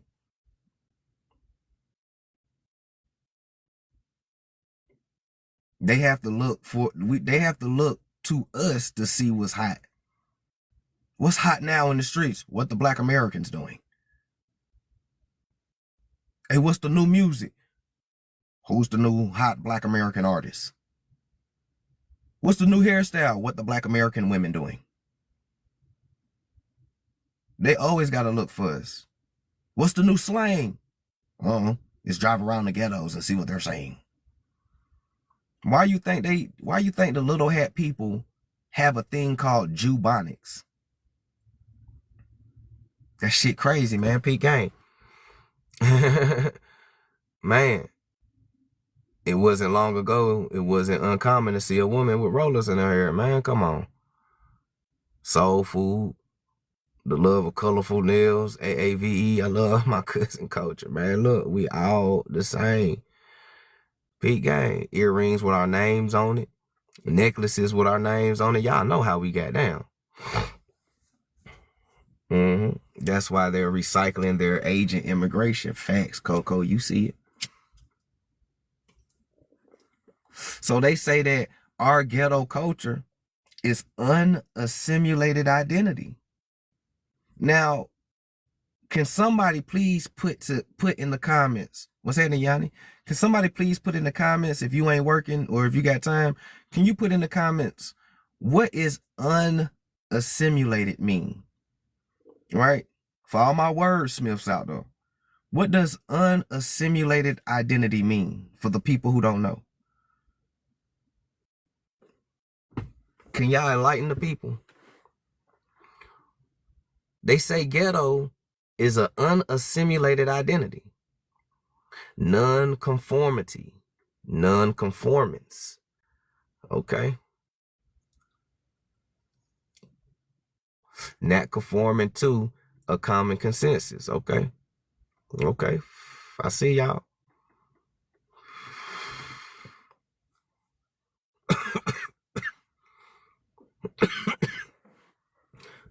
So we don't fall in line, right? Not integrated, huh? So when you're acting ghetto, you're acting like an Indian. You're acting like a Moor. You're acting like a Sephardic Jew. You're acting like an Irish. You're acting like a Scot. When you're when you're acting ghetto and it is unsimulated identity, and we know our identity, that means you are acting like your ancestors. Literally. Man, that's deep right there. That's deep. Right? Marking unassimilated identity. Policing visibility of non-European elite culture. Acting ghetto is what? When they say ghetto, when they call it ghetto, when they label it ghetto, they are policing visibility of non-European elite culture. Oh, framing ancestral expression as criminal. It's class plus race control, not taste. Huh? Okay. Man. Why Black Americans kept it anyway, though? Even when they tried to demonize it. Even when they tried to demonize us. Why did we keep it anyways? Why couldn't they erase it from us? Why Black Americans kept it anyway? Why they couldn't erase it? Because cultural survives. Because culture survives. Culture survives. Culture survives. If the culture survived, that means the people survive. It's worn on the body. It's passed orally. It's encoded in style and slang. They couldn't erase what you eat, how you talk, what you wear, and how you declarate your body. Listen, man. This how you know we wasn't enslaved, G. This how you know we wasn't enslaved. Because they told you the story that you was enslaved. They took your whole identity, nigga. They erased all that shit, bro. If they erased your whole identity, you would be eating a different way. You would be talking a different way. You would be dressing a different way. You wouldn't even be declaring your body because you'd be a full devout Christian and Catholic. You wouldn't harm your body. But that shit didn't take. They couldn't get rid of your soul food. They couldn't get rid of your ebonics. They damn sure can't change what we wear. They had to adapt to it. They had to adapt to how you dress. Nigga, I got a job wearing joggers. And once upon a time, you had to wear a suit. You had to cut your hair. You had to trim your beard. You had to get a suit. You had to look presentable just to get a regular ass job. Nowadays, because of what the youngins did, the 80s, the 90s, and the new generation, nigga, you can go to a job interview in joggers, G, with locks and shit. Crown act and all of that. I'm just being real. I told you where the joggers come from, the sweatsuits. That came from you. This is your culture. Your sweatsuits and your joggers is literally the same outfit that the Moors and the Latinos used to wear. This is Iberian attire. This is some shit that you will wear in the Iberian and Mediterranean, bro, right? Cause a sweatsuit and a jogger, it ain't really for the summertime. It ain't really for wintertime either. You did? Peep game. The parachute pants that MC Hammer used to wear, the Moors used to wear that shit. You could pull up old pictures of the Moors and they got parachute pants on. Fucking turbans and shit. You know what I'm saying? Bell bottoms and shit like that. Man, I can break down our whole attire. A poncho is a hoodie. Your hoodie that you got on right now, because I know y'all got hoodies on, your hoodie comes from the indigenous poncho. A poncho is the same thing as a hoodie. It just ain't got no pockets on it in the front. This is still your culture. You are wearing your culture. They're selling your culture to people that's wearing your culture. This is why niggas don't look right. Look, I'm telling you some real shit. This is why other people don't look right wearing certain shit. But I'm telling you, certain white folks don't look right wearing Nike joggers and sweatpants with Air Maxes on. I'm like, bro, hell no. Boy, you don't get no job. You need to put them Dockers back on. The fuck you trying to look cool for? Boy, take that shit off. I ain't even gonna get on the Africans because they be mismatching the shit. You know what I'm saying? They could probably have on some sweatpants with a hoodie on, 2 different name brands, and some thong sandals with they open toe. Like, man, we ain't about to get on them folk, right? But look, the only people who can make this shit look good is us. That's because it comes from our culture. All this shit comes from our culture. They hide it in your face. Yeah, the jean jacket, all of that, right? More biters was saying it. They hide it in your coat. So they couldn't erase your culture, right? They couldn't make you stop doing your culture. But what they did was stop teaching your culture. This is when the Rothschild and the Peabody and the J.P. Morgan education system come into play at.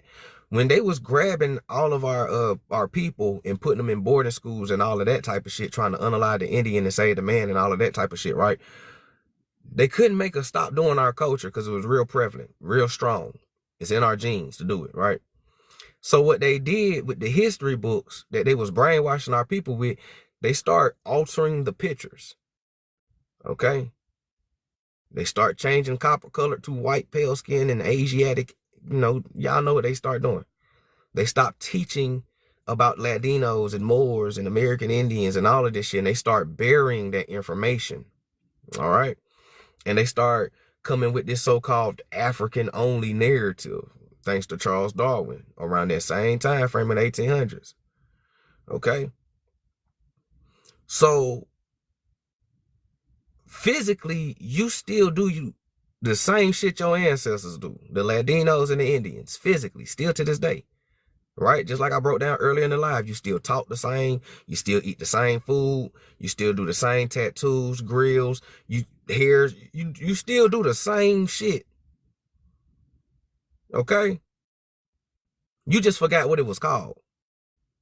That's all that is. You just forgot what it was called. And because our ancestors came up in a time where they were being persecuted for being them. They was persecuted for being Creole. They was persecuted for being Latino. They was persecuted for being Indian. They was persecuted for being Black Irish. They was persecuted for being themselves. So they start hiding from persecution. So sometimes they be lying about their identity and shit, or sometimes they wouldn't pass on the knowledge to the next generation because in their mind they're protecting you. Right? Because we're being persecuted. They strange fruiting us. They burning us. They doing all type of shit to us just for doing our culture and being us, or so-called ghetto. You dig what I'm saying? So our ancestors start trying to speak proper. Don't talk like that. Code switch. Grandma, you know about hoodoo? It's the devil. Stay away from it. But grandma will be doing hoodoo when the door closed and shit. You go into grandmama's jewelry chest, she got all type of emeralds and gemstones and quartz and rubies and, all this shit. And she know about sage and all of this type of stuff. And she be telling you about brick salt and all, you know what I'm saying? You be like, hold on, grandma. That shit don't sound like no Christianity. I've been doing my research. That hoodoo right there. Grandma be start laughing, like, baby, they ain't mind your business. You know what I'm saying? Hold on, whoa. Our ancestors know this shit, but because of trauma, the trauma won't let them teach us this. But that was the whole point of traumatizing our elders. Because if you traumatize them, you break their psychic. So now they stuck in survival mode. So they gonna do whatever it takes to protect the next generation. So even if that means ethnociding our damn selves. And that's one of the deepest truths too, is that we also had a hand in the ethnocide because we were trying to protect the children. So we just stopped talking about it. We stopped talking about where we were from. We stopped talking about our culture. We stopped passing down stories and oral traditions and stuff. And eventually stuff get lost. So, you know, that shit worked both ways. The ethnocide. Yeah, pouring salt and all that, man. Look. For real. Right? You start pretending to be a Christian. You start trying to go with the narrative. You better listen to the police. You better listen to these folk. Stop acting like that. You see them white folks, speak to them. Right? Come on, man. That's what happened.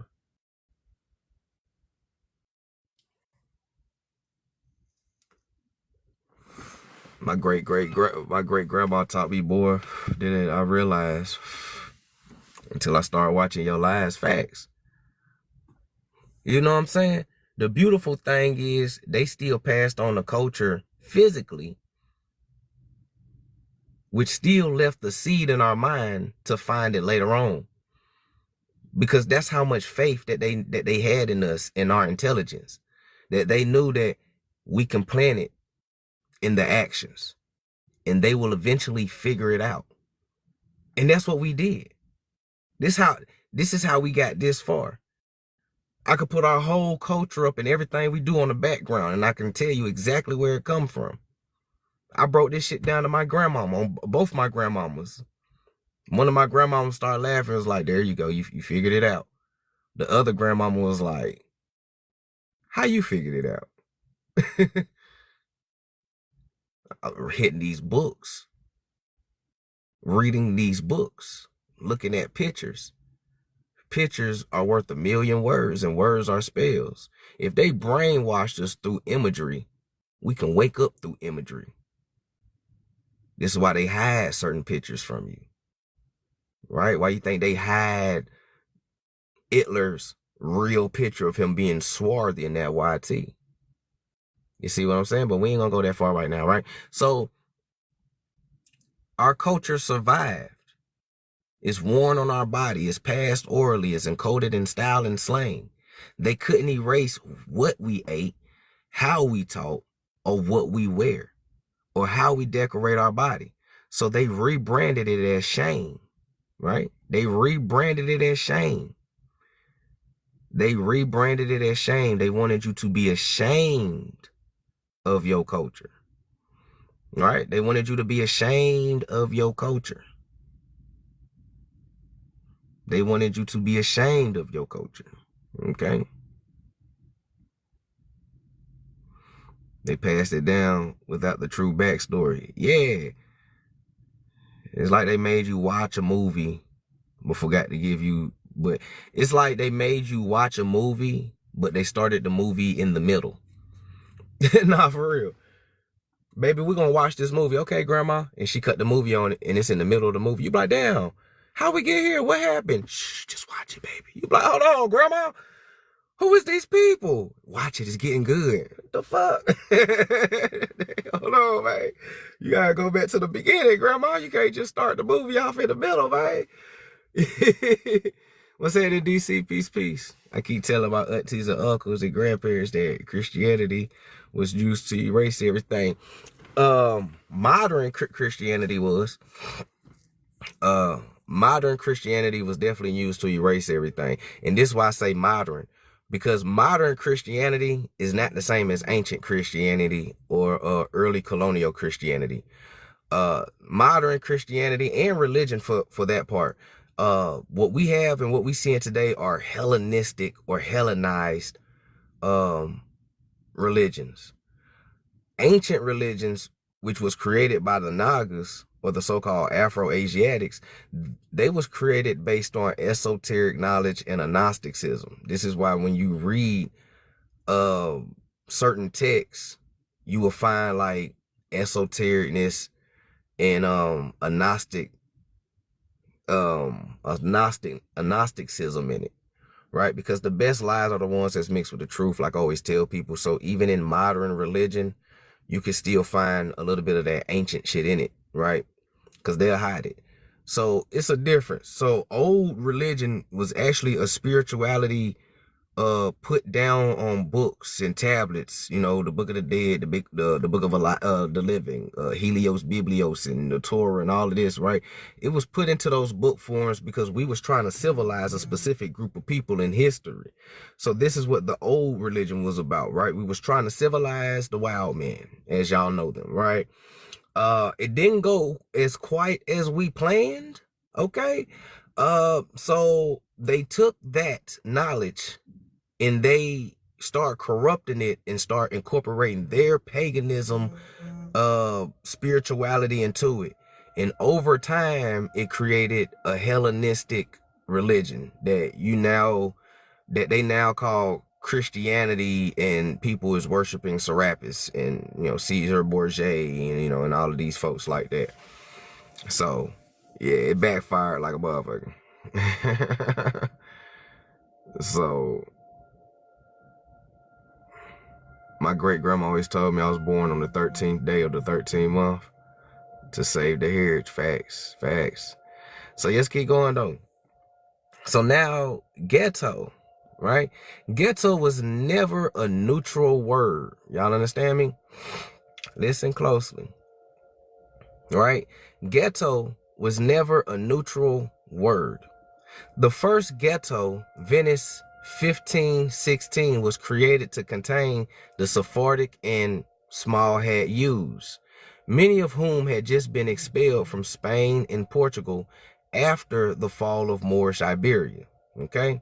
And who lived in these ghettos? Sephardic Jews, Moors, and Moriscos, people marked as racially, religiously, or culturally undesirable by European elites. So from day one, ghetto meant you don't belong to the ruling order, and we will spatially, economically, and culturally contain you. Okay? That's what ghetto meant from day one. Ghetto meant from day one, you don't belong to the ruling order, and we will spatially, economically, and culturally contain you. Contain you. They have to contain. Who are they containing? The Sephardics and the Moors, Moriscos, into these ghettos. Now, why would you want to contain Sephardics and Moors? Do anybody know? Why would you want to contain Sephardics and Moors?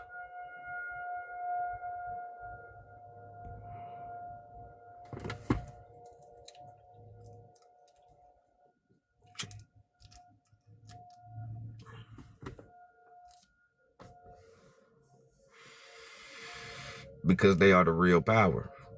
They was the real ruling class before, you feel me? They was the real ruling class, right?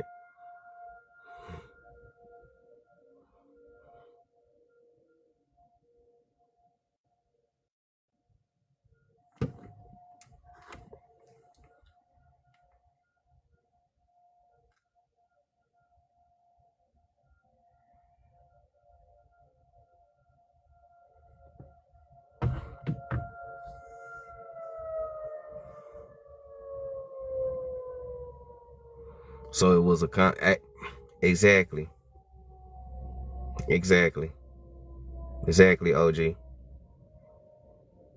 exactly.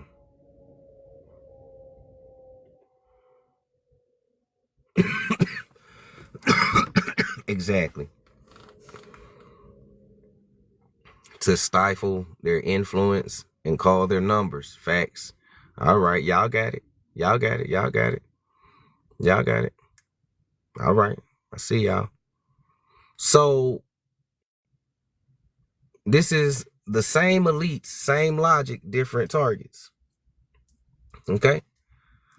Same elites, same logic, different targets. But actually it's the same target because now we know history, right? Right? Same elites, same logic, same targets instead. All right. What's happening, Rob? Peace, peace. So, from the era 15th to 16th century, who was in these ghettos? Those who were labeled Moors and Sephardics, right? Because they refused to convert to Christianity and Catholicism. Okay. From the 17th to the 18th century, the Irish indigenous people were in these ghettos because they didn't want to assimilate or bow down to religious creed as well. 19th to 20th century, Black Americans, right? Because we still do the same thing as our ancestors, the Irish, indigenous people, Sephardics, and Moors. We refuse to culturally assimilate. Same reason, right? Rebels, right?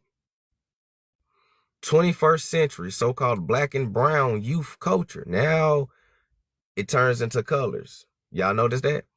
It went from proper nouns to colors. Ain't that kind of how the race classification went as well, too? You went from specific people to colors and shit. Peep game, same shit. Ghettos.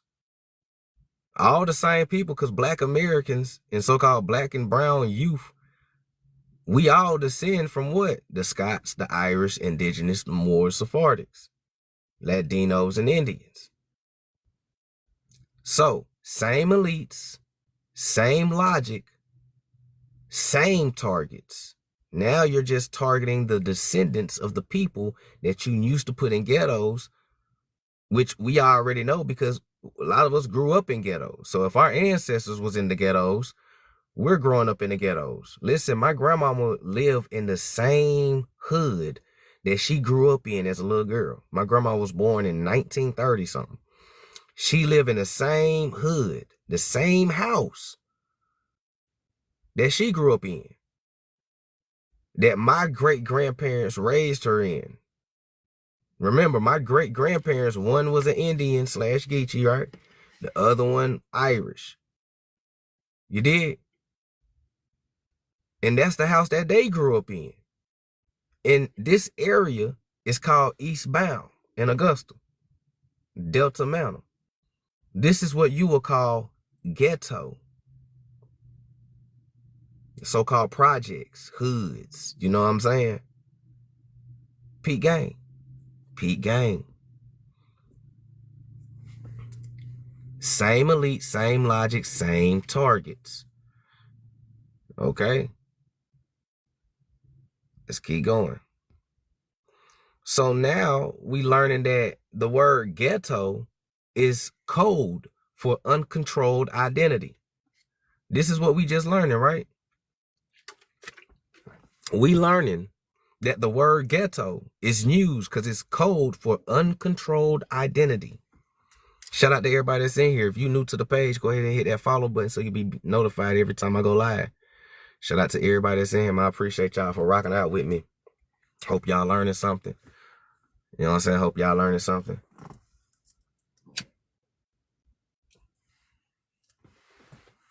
Right? So ghetto is code for uncontrolled identity. Okay? When elites say ghetto, they're not talking about poverty. Okay? That's important for us to know that. When the elites talk about ghetto, they're not talking about poverty.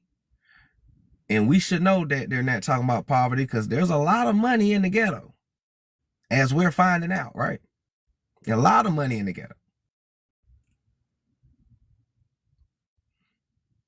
We just forgot how to utilize our neighborhoods and our people. So it's not because the poverty, all right? So when the elites call us ghetto, they're not talking about poverty. They're talking about loudness or ornamental, gold teeth, necklaces, rings, jewelry, colors, style, loud colors, flamboyant style, communal living, oral traditions, spirituality outside state churches, economic survival outside the banks. Sound familiar? Those are more Sephardic Irish indigenous traits.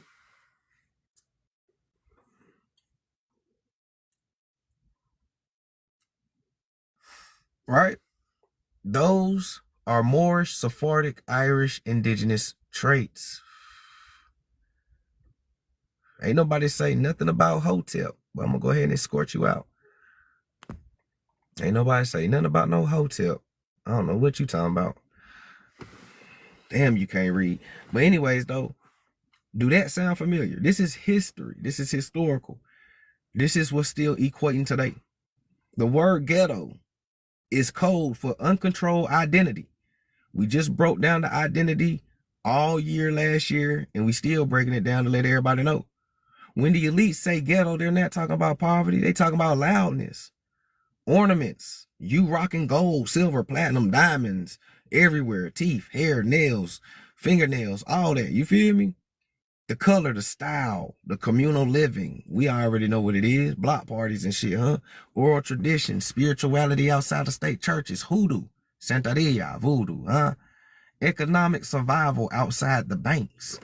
Do that sound familiar? Those are Moorish, Sephardic, Irish, Indigenous traits. The same shit that they say Black Americans is mixed with, huh? Ain't that something? Ain't that something? Well, these souls trained not to pull our wealth collectively for the fear of, yep, come on. So why descendants are still targeted today, though? Right? What's that in health, wealth, peace, peace? Why descendants are still targeted today? Why descendants are still targeted today?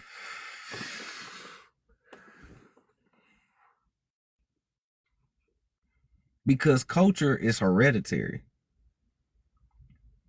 Because culture is hereditary.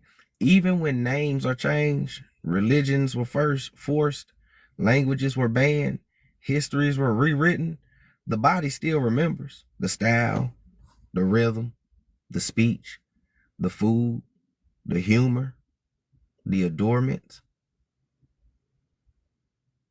So the elites recognize it instinctively as well too. This is why they still label it ghetto. 12:12 on the clock. This is why they still label it ghetto. Even though the names were changed, religions were forced, languages were banned, histories were rewritten, you still remember. Your epigenetics, your ancestral memory, your culture still survived. That's what we said before we got this far. The culture still survived. It was just, the history was just rewritten. The names were just changed. They just disguised it as something else, right? So-called African. Where Black Americans from? All them niggas is African slaves, you know, just keep going. Now Caesar, you feel me? Let's give them roots in Amistad. You did. They're hiding. This is what they're really hiding from you. This is what they really hiding from you. This is what they're really hiding from you, dog. This is why I'm always getting banned and restricted, bringing you to gyms. So even when everything changed, maps flipped, history's rewritten, all that, you, me, our culture still remembers our style, right? The rhythm, the speech, the way I've been presenting my life to you all day, the speech and the style, the rhythm, the food, the humor, the adornment that we have for one another. The elites recognize it instinctively. This is why they call it ghetto. Okay? That's why they call it ghetto. Shalom. Shalom. What's happening, Lola? So the demonization comes in the last stage of erasure. Because when you erase somebody's identity, you always got to demonize them. So the demonization is the last stage of erasure. They tried the expulsion. They tried forced conversion. They tried enslavement. They tried assimilation. What didn't unalive got ridiculed. Listen, our people been through a lot, fam. And our culture still survived to this day. They tried to expel us. They tried to forcefully convert us. They tried to enslave us. They tried to assimilate us into so-called the white population. And what didn't die get ridiculed, aka calling it the ghetto, is a way to say it. We couldn't erase you, so we'll shame you. That's the whole reason. We couldn't erase you, so we'll shame you. We will make you be ashamed of being who you are. We'll make you ashamed of being who you are. And it's sad because a lot of our people is ashamed to be who they are. A lot of our people is really ashamed of being who they are. So that's why your observation hit hard this whole live when we've been breaking it down. Because what we seeing is a 500-year smear campaign still running. What we seeing is a 500-year smear campaign still running. Remember, I told you, ghetto began in Europe with the Sephardics and Moors. Then it came over here. Right? Because you're seeing a 500-year smear campaign that's still running. Same word, same targets, same fear. People who don't need elite approval to exist. You know that's us. That's how we feel. We don't need elite approval to exist. This is why the natives be mad. You guys are not federally recognized. Well, we don't give a fuck what you talking about, nigga. Fuck that card and you in the BIA, nigga. You niggas don't determine who the fuck or what the fuck is an Indian, nigga. Nigga, I don't eat puppy soup and fried bread and shit. Me and you two different people. Boy, they hate when we get like that. They hate when they get like that. White folk hate when we get like that too. But who gonna stop us? Who gonna stop? But who gonna punch us in the face, nigga? That's our whole attitude. And we wish a nigga would. Boy, same fear.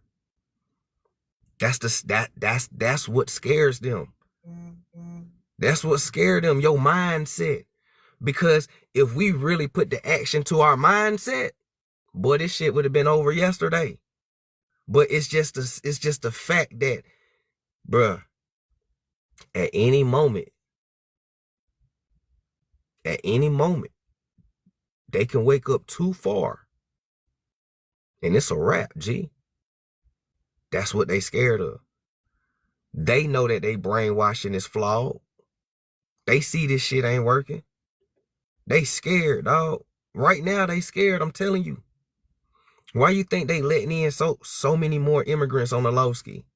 Yeah, they telling you that they getting rid of immigrants, but they getting rid of dark-skinned immigrants. When the last time you see them deport white immigrants? When the last time you seen that? It's 80 people in here. When the last time you seen or heard of a YT immigrant? When the last time you heard of a Ukrainian getting deported back to Ukraine? When the last time you heard of a white Russian being deported back to Russia? You ain't never heard of it. Because the goal is to still to try and whiten America up. This is their last Hail Mary. This their last Hail Mary right here. We are in the age of awakening. This their last Hail Mary. They throwing everything against the wall, hoping something gonna stick. And right now, ain't shit sticking. Except for that goddamn, everybody believing that aliens coming and shit like that. That shit might get a lot of people. I'm sorry, if you believe that a cigar ship of aliens coming that look like niggas, you still on the fence or whether we in a firmament or not, because we are in a firmament. There is no outer space. We are in water. The only outer space is over the ice wall. Outer space over the ice wall. Not up, but out. Like an outfield, outer space over the ice wall. That motherfucker ain't always been frozen. Now, it's probably other land masses that go by planet names because we know land moves and floats and shifts and shit. So maybe when they say Mars is in retrograde, they talking about an island outside of the ice wall moving around. Not nothing in the stars because there is no stars. That's your reflection that you're seeing because we are in a dome. When you look up, you see the reflection of Earth. You are the stars. You are seeing stars. What you see up in the sky are souls. The souls on Earth. When you look up, it's reflecting back, but it's reflecting light. You are a light being, so it's not going to reflect your body. It's going to reflect your soul. So when you look up, it's reflecting back down as above, so below. But what you seeing as they call stars is souls. That's us down here. This is why in the physical realm, you become a star. They always equate us with a star. You stand up and stretch your arms out and your legs out, you make a star. You are the star. So come on, man, stop playing with us. There is no up in outer space and Sirius star system and all that bullshit. If aliens was real, nigga, they would have been here. They got a fucking spaceship that travel light years, nigga. It be piercing fucking space. Y'all ain't see Star Wars? Fear. Motherfucker be fast. Them niggas would have been here. Are we thinking or we not thinking? Do we still believe in make-believe or not, G? Come on, bro. If anything gonna come here, it's gonna come from over the fucking ice wall, not up in the sky. That's why they told you don't look up. Look out. Don't look up. Project Bluebeam, hologram shit. Nigga, don't look up. You better not look up. Look out. Literally and figuratively. Look out. Come on, bro. Just keep it real. If aliens was for real, bro, like how they say, they would have been showed themselves. If they supposed to be all superior and all this shit that they be saying, dog, them niggas would have been walking around right now in their true form. What the fuck you hiding for? What are you scared of? If you're so superior and got all this, all this shit right here, and we are cattle and all of that type of, why are you scared then? That shit don't make sense to me, bro. I'm just keeping it real. And all this alien sighting shit, that shit started when MK Ultra and COINTELPRO and all that shit started popping off in 1930s and 20s and 40s and shit like that to stir people away from the goddamn truth. I'm just keeping it all the way $1.10. Are we forgetting what we reading? Are we even reading? Are we using our common sense? Are we thinking for ourselves? Or are we even having organic ideas, or we still believe in what somebody else fucking said? Are we still watching YouTube niggas lie? Are we still entertaining these false ass prophets that be calling themselves content creators, lying bullshit all day? I'm telling you, it's a reason why me and others is shadow banned. I get all the restrictions in the world. I'm going to keep it gutter with you. I ain't going to lie to you. Cut Rashad Jamal off, nigga. And you start thinking. You start using your logic. You start using your intelligence, nigga. You smart too. Counterintelligence. If I have to counterintelligence, that means niggas is already intelligent. You just gotta think, bro.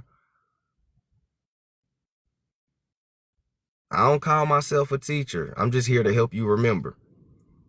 I'm your homeboy. You fell, bumped your head, and you got amnesia. I'm your homeboy that's trying to help you remember. All these pages and shit that I'm showing you in my background is pictures. When people that have amnesia or memory loss, you show them pictures and shit to help jog memory.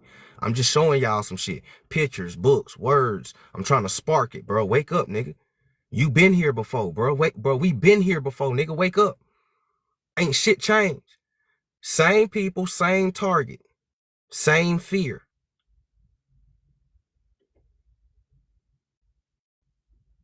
They didn't mind when you was calling yourself an African slave.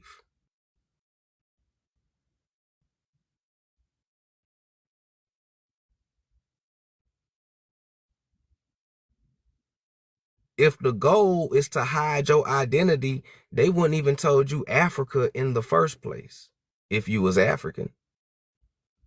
Y'all ever thought about that?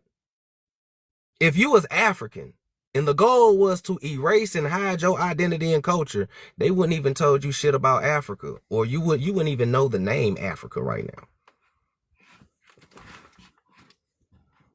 You wouldn't know shit about Africa, bro. I mean, you don't know shit about Africa, but I'm talking about in the sense of brainwash, you wouldn't even know the name. They would have kept Africans away from you. if you was African. And the goal is to hide your identity. They would have kept Africans away from you. They wouldn't even taught you shit about Africa. You wouldn't know shit about no Egypt, no Nubian, no Nigerian. You wouldn't know none of that shit. No Yoruba nigga. That's because you ain't African. They don't give a fuck about telling you about Africa. Your ass is an American. That's why they ain't never teach the Americans about America. Again, what page was ancient America in your history books? They had a book that they gave all of us called World History. What page was ancient America on? Do y'all know? Do y'all remember what chapter that is?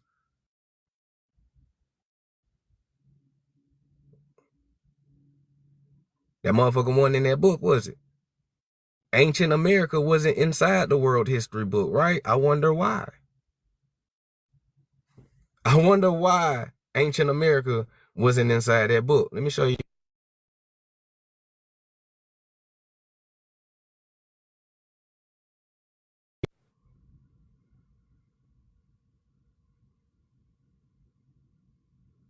This is why. This is why. This is why you ain't never learned about ancient America. They gave us a book called World History from 6th grade to 12th grade and even college. There is no chapter called Ancient America in that motherfucker that taught you about ancient America. Now the page about Olmecs, Levantas, or none of that. You want to know why? Because of this. Imagine you in the hood, you teaching so-called black children in the hood, and you have to teach them ancient America, and when we flip the page, we see us in ancient America in stone. Come on, bro, they can't have that shit. They can't have that. That defeats the purpose of erasing your memory of who you are. I'll show you shit about Africa. We'll learn about Africa all day long. All right, we'll learn about Kwanzaa. Pan-African, fight the power. We'll do all that shit. We'll watch Roots in the classroom and shit. We'll do that crazy shit. But I'm going to tell you something in one of those slave movies where they slipped up at, though. Amistad. They slipped up in Amistad. Because in Amistad, in the beginning, those so-called African slaves, for those who don't know, and since I grew up Muslim, they were speaking Arabic in the beginning of the Amistad movie. There wasn't no African language like they want you to believe. They was chanting the Muslim prayer on their way to America. So when I learned that, I was like, those are Moors.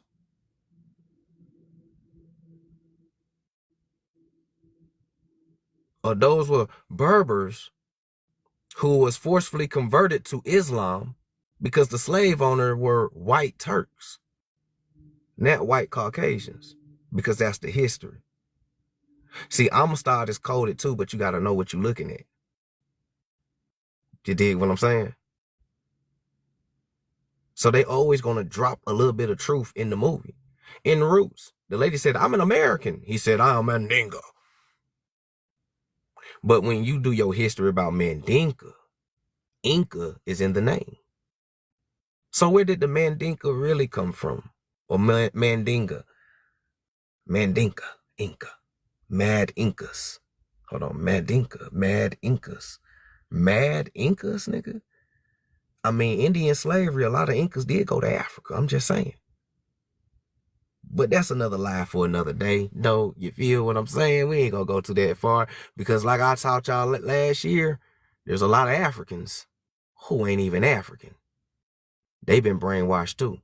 So this is why they ain't ever taught you about ancient America. Because it get real Negro. All right? So that's the demonization. They demonize you. They make you scared and ashamed of your own culture. We're going through a 500-year so-called smear campaign with the word ghetto. Same word, same target, same fear. People who don't need elite approval to exist. So bottom line, plain truth, ghetto doesn't mean broken.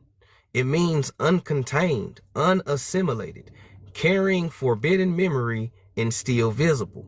Yes, the descendants of those who were in ghettos back then, right? The descendants of those,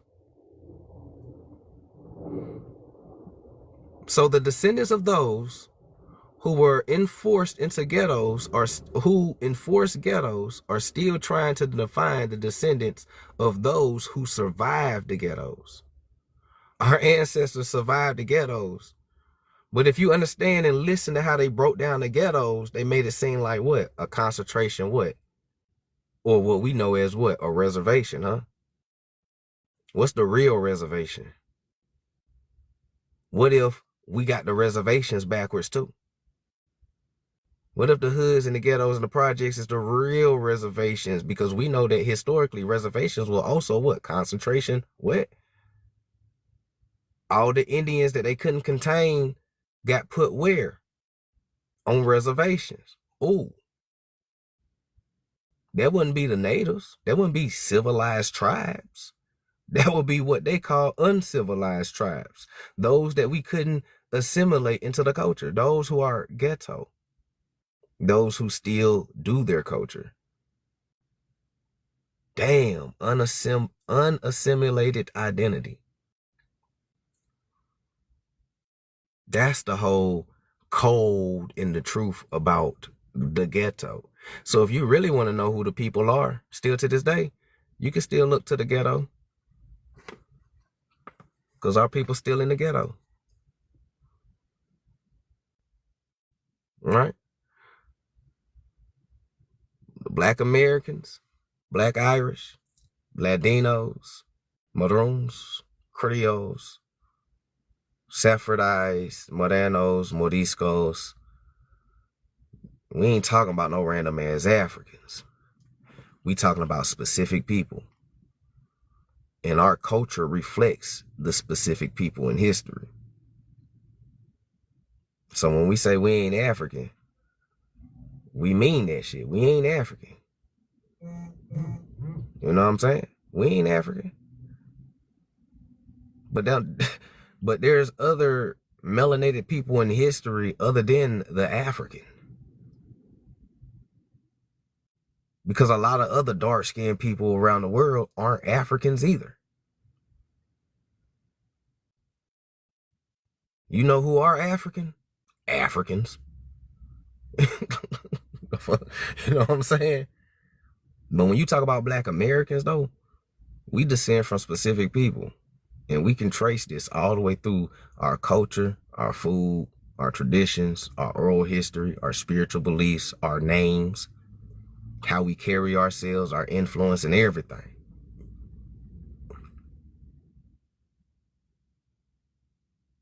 So it ain't no hate. It's just history. All right? It's just history. It's just history.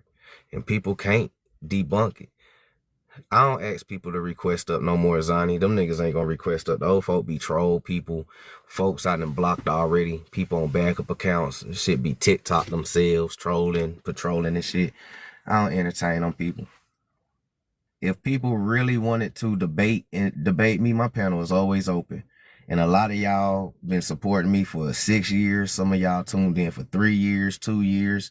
Some of y'all tuned in last year. As y'all seen, nobody ain't got the heart to debate me.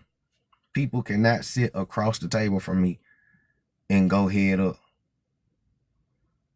Too many sources, too many proofs, too many CIA documents, too many genealogical records, too many vocabularies, etymologies, too many correlations, too many, man, we can line this shit all the way up and I can break it all the way down year by year by year in chronological order and all of that.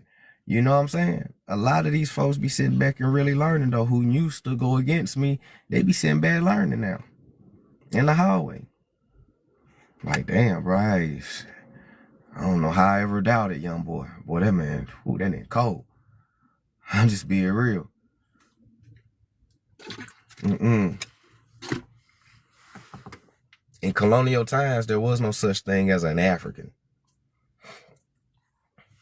That is a modern terminology.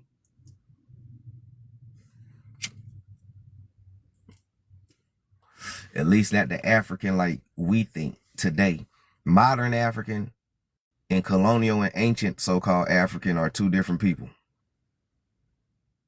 That's what people don't understand. One refers to a country in a Roman province, while the continent was called Libya and Ethiopia at the time. So at that time, if they was grabbing people from that continent, they was called Libyans or Ethiopians, not Africans. So in colonial times, when they referred to the African, they was talking about Sephardics and Latinos, because those are the people who was conquered by the Romans inside of this Roman province, and they was forced into what? Ghettos, just like I just broke down to you. Same time where the so-called African slave trade was going on, but this ain't, again, this not modern Africans like you was thinking.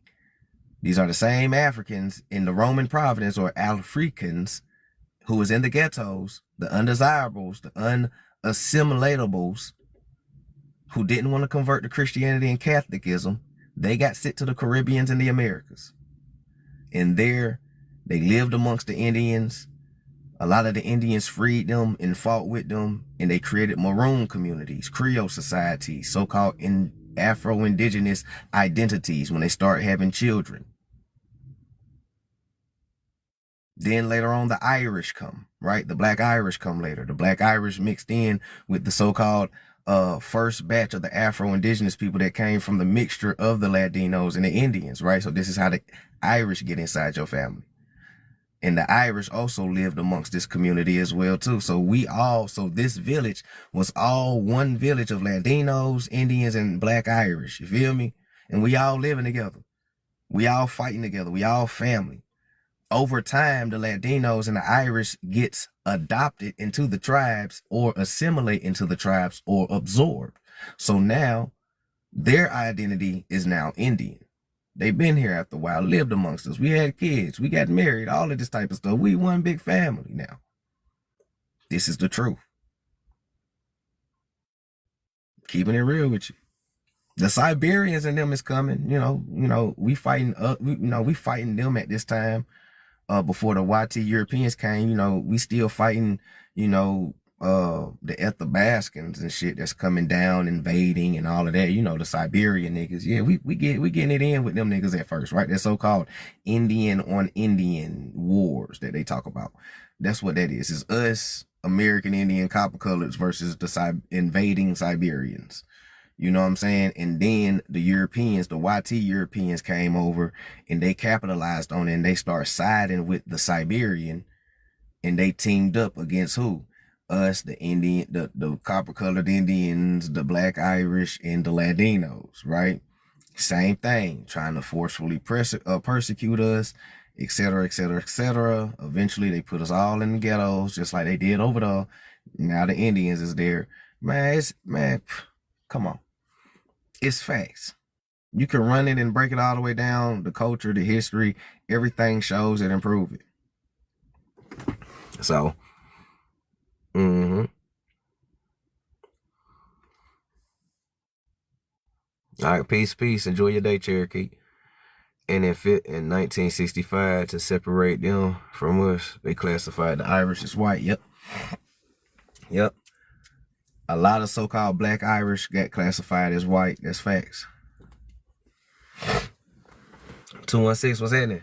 Yep, that's true. To separate them from us, a lot of Irish was classified as white. That goes for the Black Irish as well, too.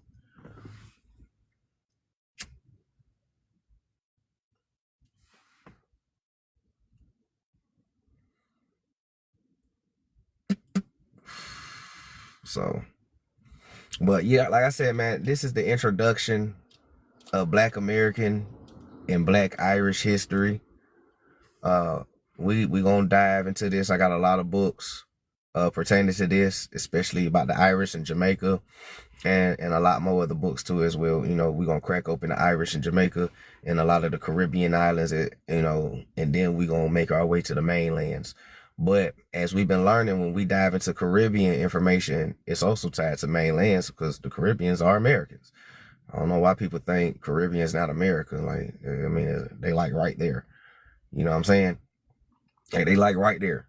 That's like saying your neighbor is not in the same neighborhood as you.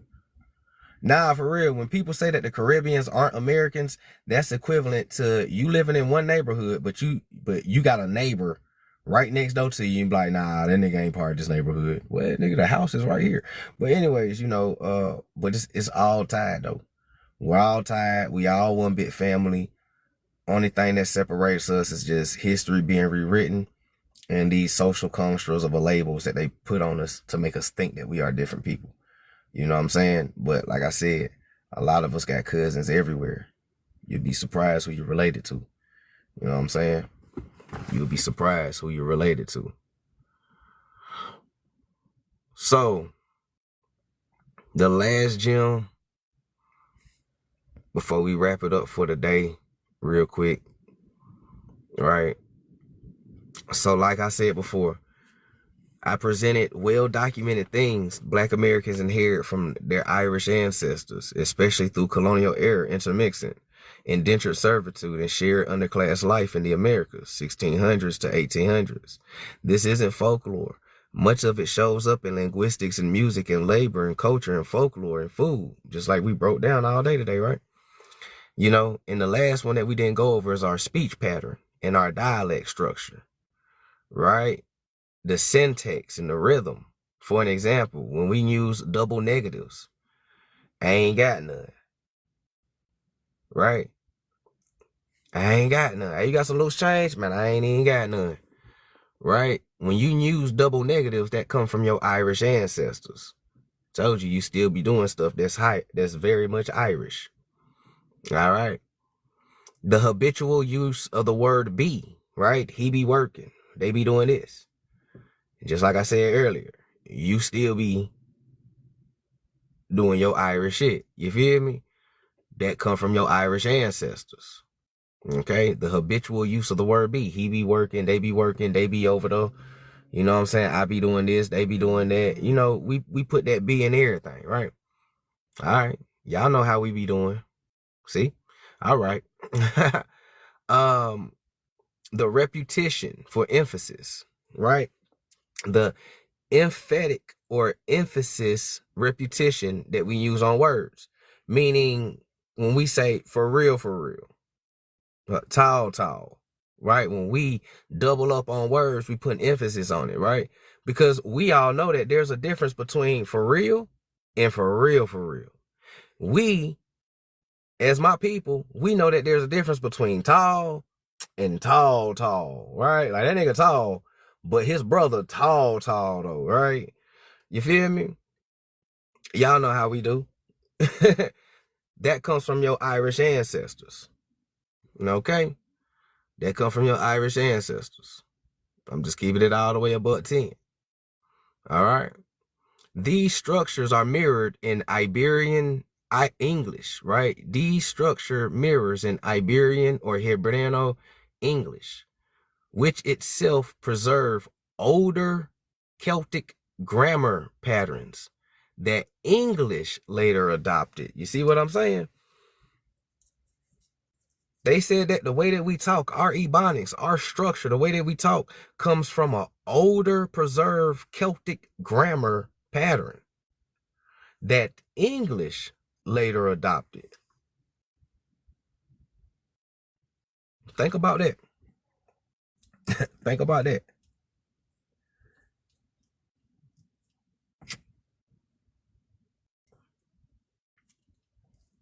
This is the cultural fusion.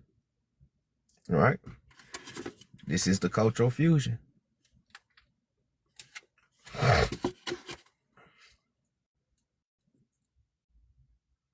Shout out to everybody that's in here, man. I appreciate y'all for tuning in. Thank y'all for the likes, the love, the gifts. Y'all already know how we get down, man. Also, if y'all want to support the channel, you can also donate to the Cash App if you feel, if you want to. Or you can also buy one of my books. The link is in the bio, the Gumroad link.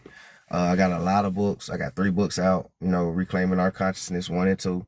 Got Aneclipses of America, all 3 dope books, 5 stars. Shout out to those who grabbed a copy. I hope y'all enjoying it and learning something.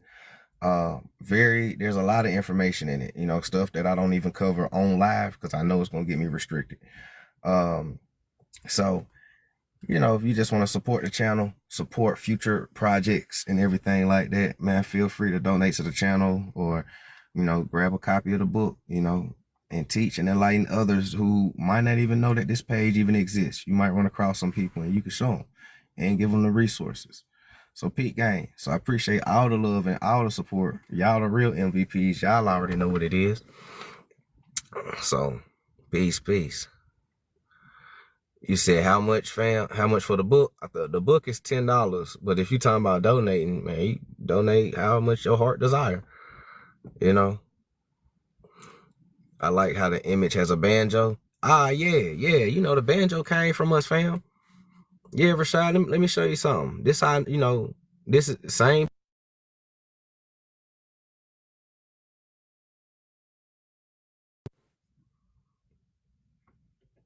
Big gang.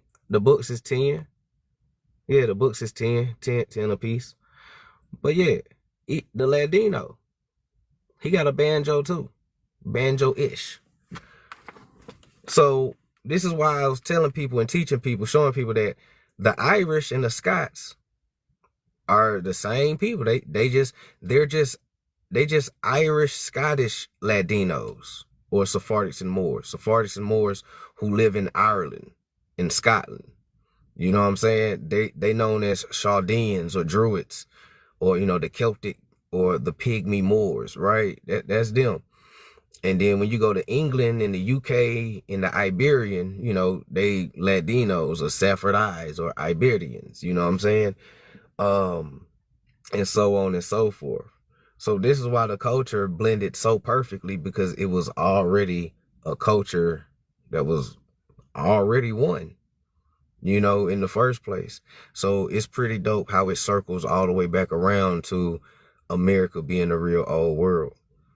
And that's what's dope about it all. What's happening, Divine Love? Peace. Yep. I intentionally use banjo imagery in my book. Yeah. And the banjo is very spiritually too. It's very spiritually. I haven't seen any of your recent lives on your YouTube. I be missing them sometime. Nah, I got some new lives on my YouTube. I have like 5 new lives on there that I posted. And I'm gonna post 2 more lives later on today after this one get done processing and downloading. So there'll probably be like 7 lives on there if anybody missed any one of them. Pygmy, that's why they usually short. Yeah. And then the mythical creature, right? The leprechaun, it just symbolizes the Pygmy people and everything like that. Or just short Sephardics and Moors. That's it. But yeah, the banjo here, the banjo with the Irish, and then eventually the American Indian start playing the banjo and the violin and stuff. And then I got a video that I'm gonna post later on today too. Yeah, I got a lot of stuff that I'm gonna post and do for everybody today, while I'm off today. So we're gonna get into the music too. We're gonna get into the Irish influences of music. Probably later on today when I hop on. I'm gonna hop on about 7 or 8 o'clock East Coast time, and we're gonna continue on with the introduction of Black Americans and Black Irish cultural fusion. We're gonna get into the music because nobody ever asked what kind of music was we playing before blues and jazz, because there was a music that we was doing before blues and jazz that a lot of our people don't know. And you'll be surprised that a lot of the jazz and blues songs that we know and love are actually Irish tunes played by Black Irish people of those days. Our ancestors, bro, I'm telling you, our ancestors knew about the Black Europeans and stuff, but for some reason they just stopped talking about them. But man, I'm telling you, I just gave y'all a little gem. So in your off time, if you want to do some research and then come back when we hop back on later on today. You can feel free to do so. But I'm telling you some real shit. There's a lot of blues and jazz songs is actually Irish tunes. Man, look, we're gonna get into it. So was the snake associated with St. Patrick? No, the snake was associated with the Black Irish, or the Black Irish, the Chaldeans. Because the Chaldeans or the Black Irish revered the serpent. They knew about serpent wisdom and serpent knowledge and everything like that, which also signifies that these were the same people as the Indians and the Latinos. But they revered, and they was the serpent. So when St. Patrick chased and unalived the serpents, they're talking about the people, right? Mainly the Black Irish. So when they chased them out or exiled them, they sent them to America. This is why Benjamin Franklin was getting mad for real. If you ever read his book, The Human Observations, when he's telling you about how many swarthy Europeans they are, if you really read it and pay attention, he's actually aggravated and mad. Because he acts like, why we keep bringing these dark-skinned people here? The goal was to whiten America up. But we keep bringing these dark-skinned, swarthy Europeans. All of the Swedes is swarthy. All of the French, swarthy. The Italians, the Iberians. You know what I'm saying? He like, God damn, y'all, come on. This ain't what we was doing. So this is why they was going back and forth with the Catholic Church, or so-called Britain, and all of them, about dropping off melanated people. You know what I'm saying? So eventually they start butting heads and going to war and all of that type of stuff. You know, this is why 1 year, slavery and importation of immigrants, and then next year, close the borders, no immigrants. You know, and they going back and forth with the shit, which is the same shit that's going on today. Immigrants, no immigrants, immigrants, no immigrants. You know what I'm saying? This shit, I'm telling you, that shit crazy. They fighting amongst themselves about certain shit. But peak game though. Peak game. Peak game.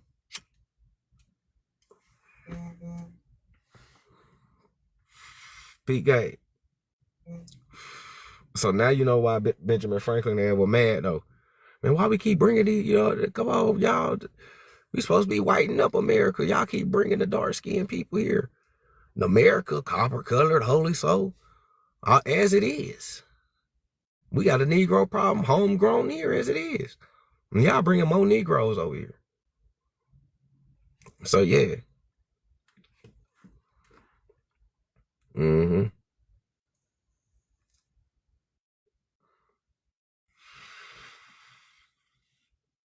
So, and if there's any Irish folks out there watching, if any Black Irish out there, or any YT Irish who know the truth, you know what I'm saying, and who ain't gonna lie, man, y'all can feel free to join the panel. Y'all ain't got watching the cuts in the hallways. Y'all are always welcome here. We be trying to find our cousins anyway sometime. Pick y'all brain and see what y'all know. You did? But, hey. You said, so Northerners are mixed with Irish? Not Northerners per se. Most of the Irish was in the South.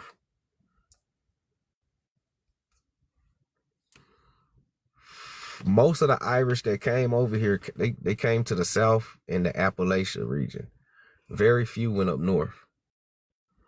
Right? Specific Latinos went to specific places. Some of them went to places that the climate was similar to home, depending on which part that they coming from. Right? Most people who was coming from like Spain and Italy,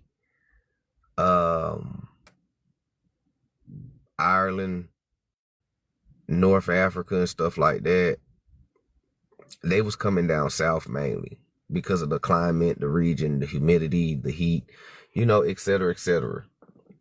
Now, the other Latinos who was coming from like Germany, Sweden, Douche, them folks was going mainly up north and stuff like that, right? England and all of that.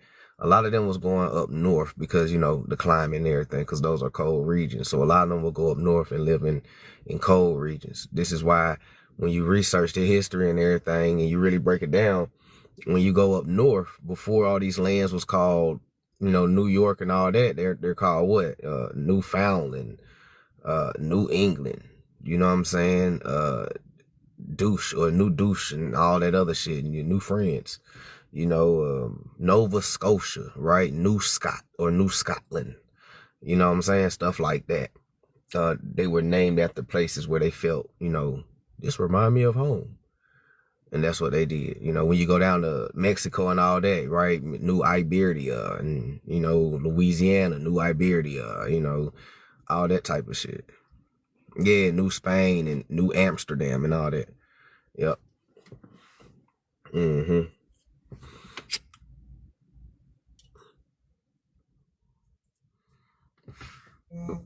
So so that's how it was. So, most of the Irish would come down south because they were able to grow potatoes down south because of the fertileness and all of that. Because we already had potatoes and they brought their Irish potatoes and everything. And, all that started happening. The cultural fusion starts happening after a while. So a lot of the Irish came down south. Those from the Iberia came down south, but they was more like Louisiana and Mexico area. You know what I'm saying? Some of them in Florida, uh, Iberia. A lot of the Iberians went to West Indies. Um, the French would be places like Haiti, Louisiana, Georgia for a little bit of time, Florida for a little bit of time.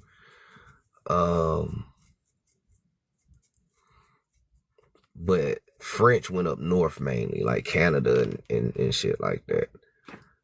Let's see, I'm trying to see which one. Who else? The Dutch Latinos, they went to New York, Philly, and all of those places, New Jersey and shit. The Italian Latinos went to New York and Philly. The Sicilians came down south. Some of them went up north. But them and the Italians was beefing, so the Sicilians went to New Jersey and shit for a little bit. Yeah, man, there's a history to this. Like you can learn where all the Latinos migrated from. There's a history tied to it. And the crazy thing is, a lot of our ancestry and names reflect all this. You know. So yep, French Guyana too as well. Yep. With Suriname and them. Is the name Mullen Scottish? I think so. Probably yeah. The Carolinas. Yep. Yep. Yeah, I think Mullen is Scottish or Irish. It's probably both of them. Something like a Gaelic type of name, like McMullen.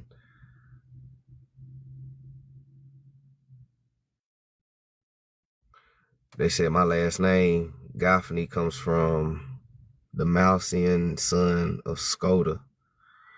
So your name probably Scottish, if I'm not mistaken. Yeah, most of the Portuguese and the Spaniards went to South America, the Central America and all of that. Yeah, facts.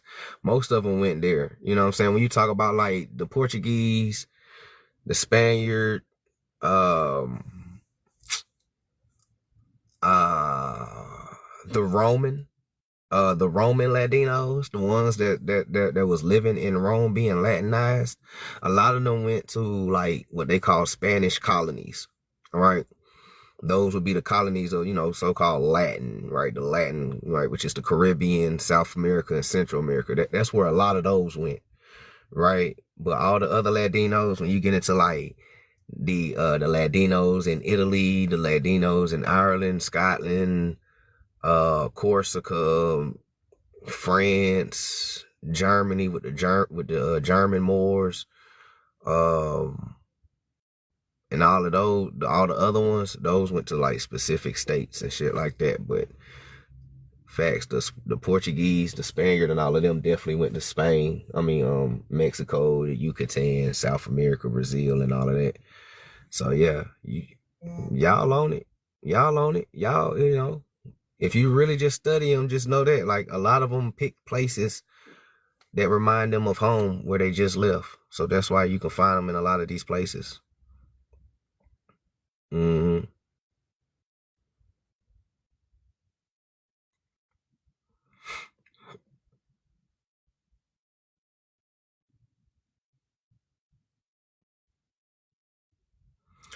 I know there's our people that tie back to the Mississippi, Louisiana, Alabama records are hard to find.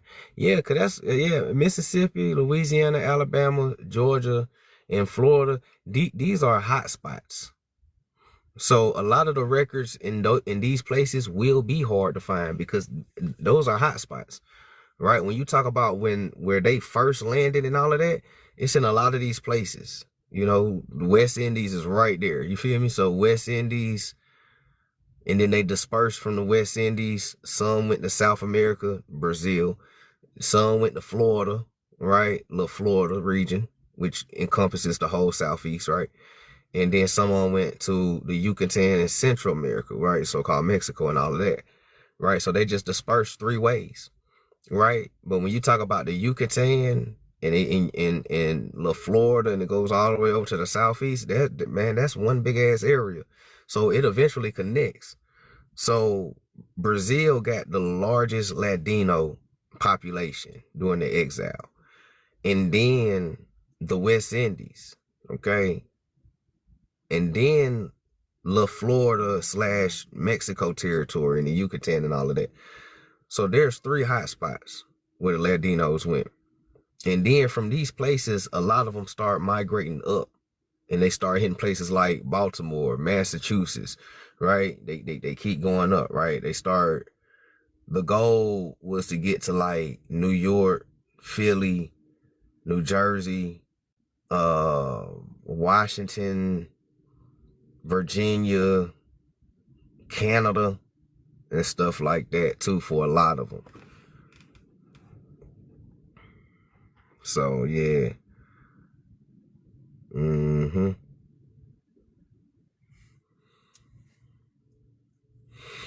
I wouldn't say an invasion. I would say these are people who got kicked out of their home, and they didn't come over here on no fuck shit. That came from other people who came later.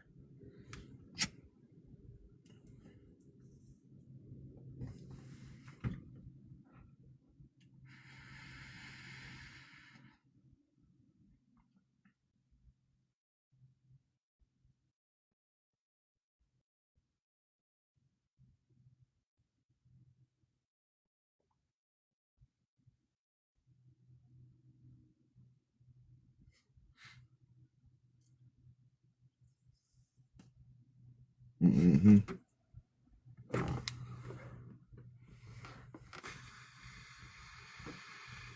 Yeah, we gonna get into it.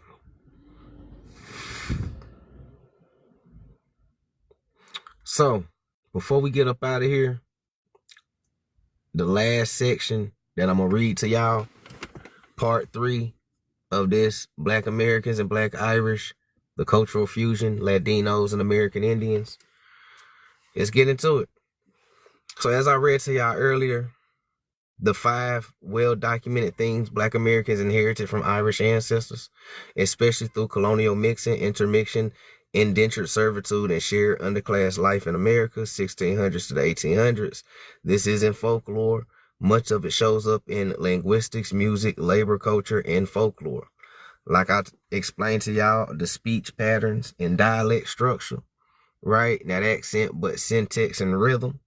Like kind of how I'm reading this stuff to you right now, and you hear the rhythm in my voice, right? And the examples was the double negatives, right? We use double negative in our ebonics, right? Ain't got none, right? When we say stuff like that, man, I ain't got none. Hey, you got a few, you got some change on you, but I ain't even got none, fam. Wish you did. Hey, can I borrow this? Hey, we ain't even got it, dog. You know what I'm saying? The double negatives, that comes from your Irish ancestors. The habitual use of the word be, right? He be working, they be working, we be doing this, they be doing that, I be reading, he be reading. The habitual use of the word be in our ebonics, that comes from your Irish ancestors.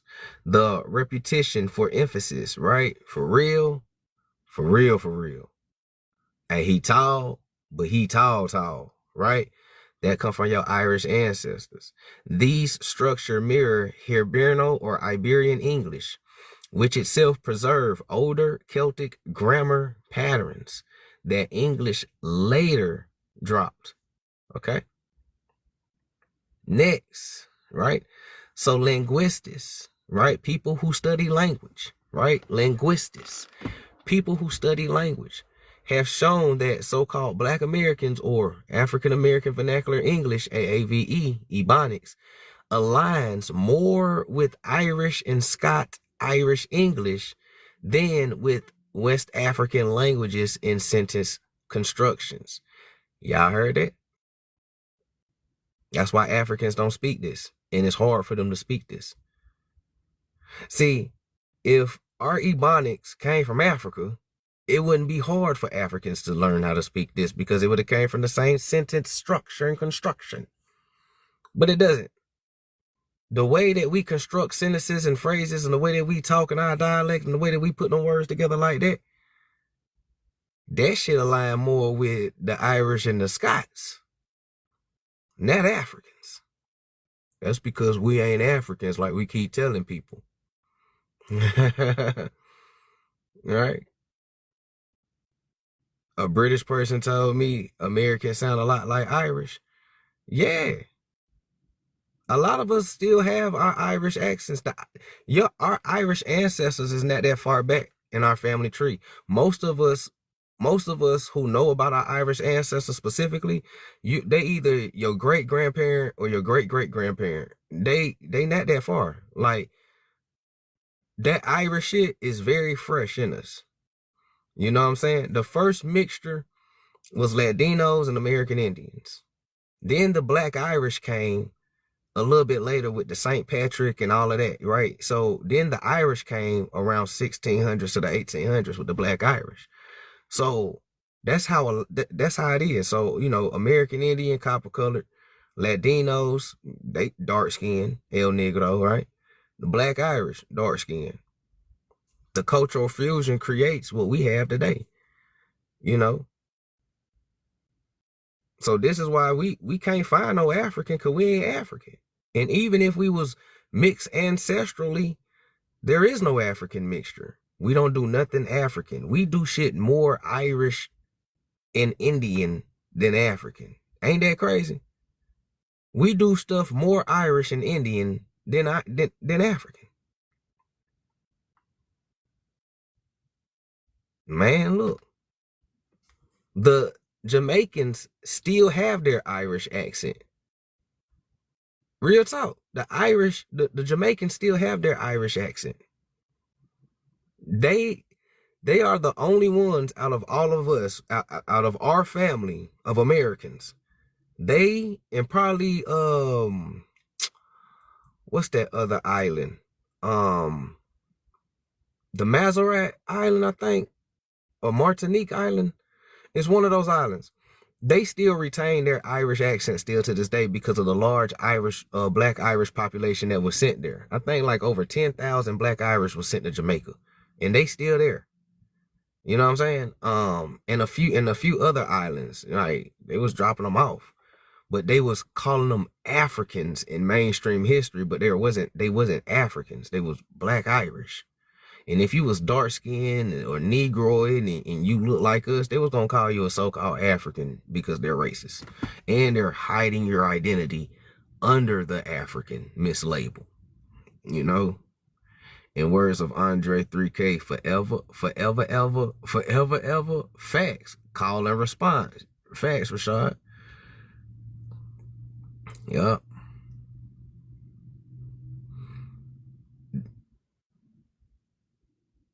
So P gang.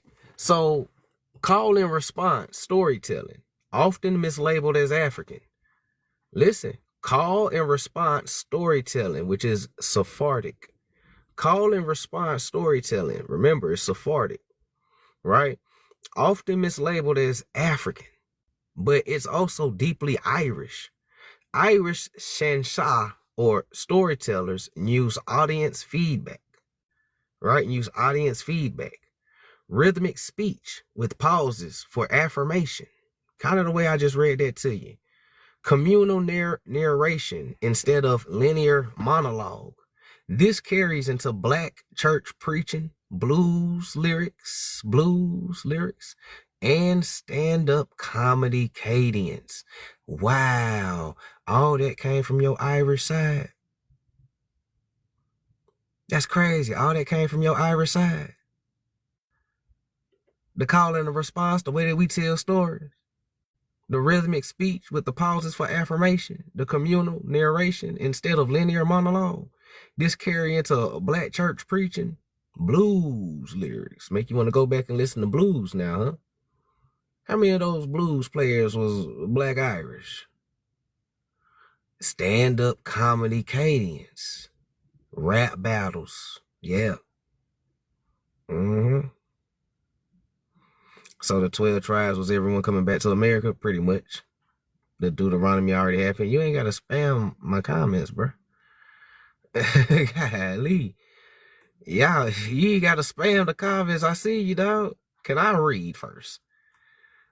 Y'all were like, answer my question, nigga. You were, hold on, bro. Shit. I'm reading to the people. This nigga gonna see my question. You gonna answer me, nigga.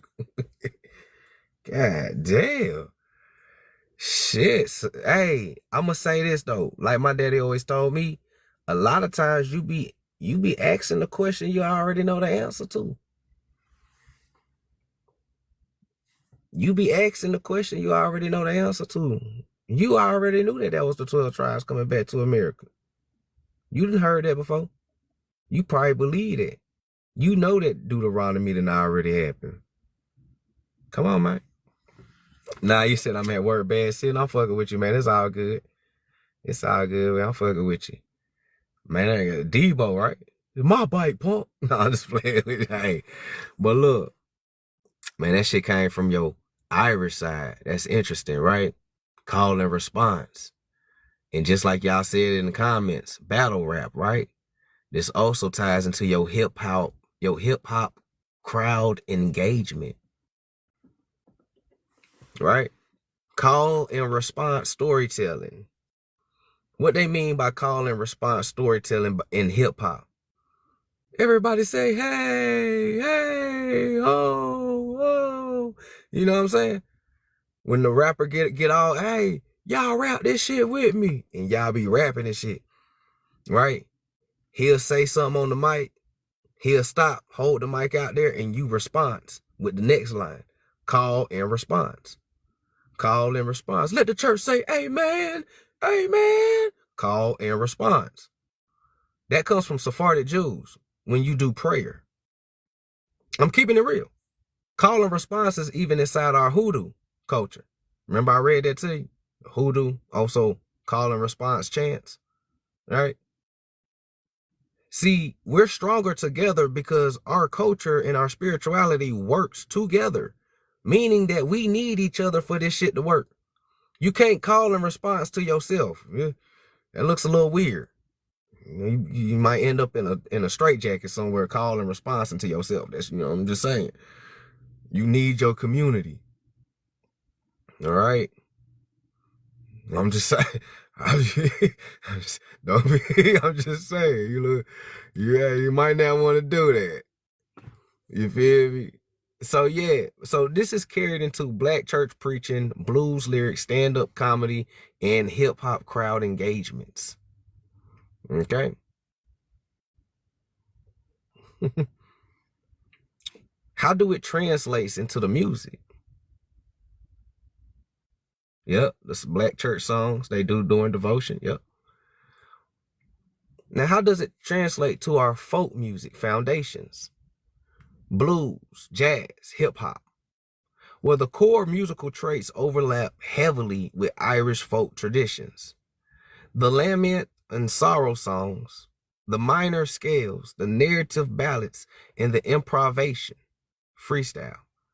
The fiddle or banjo was central to both Irish folk music and early Black American music in the South and the Appalachia. Many early Black musicians played Irish tunes before blues was formally named. Ooh.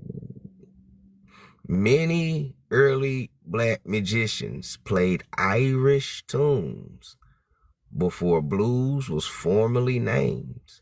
So what if blues is really just Irish tunes,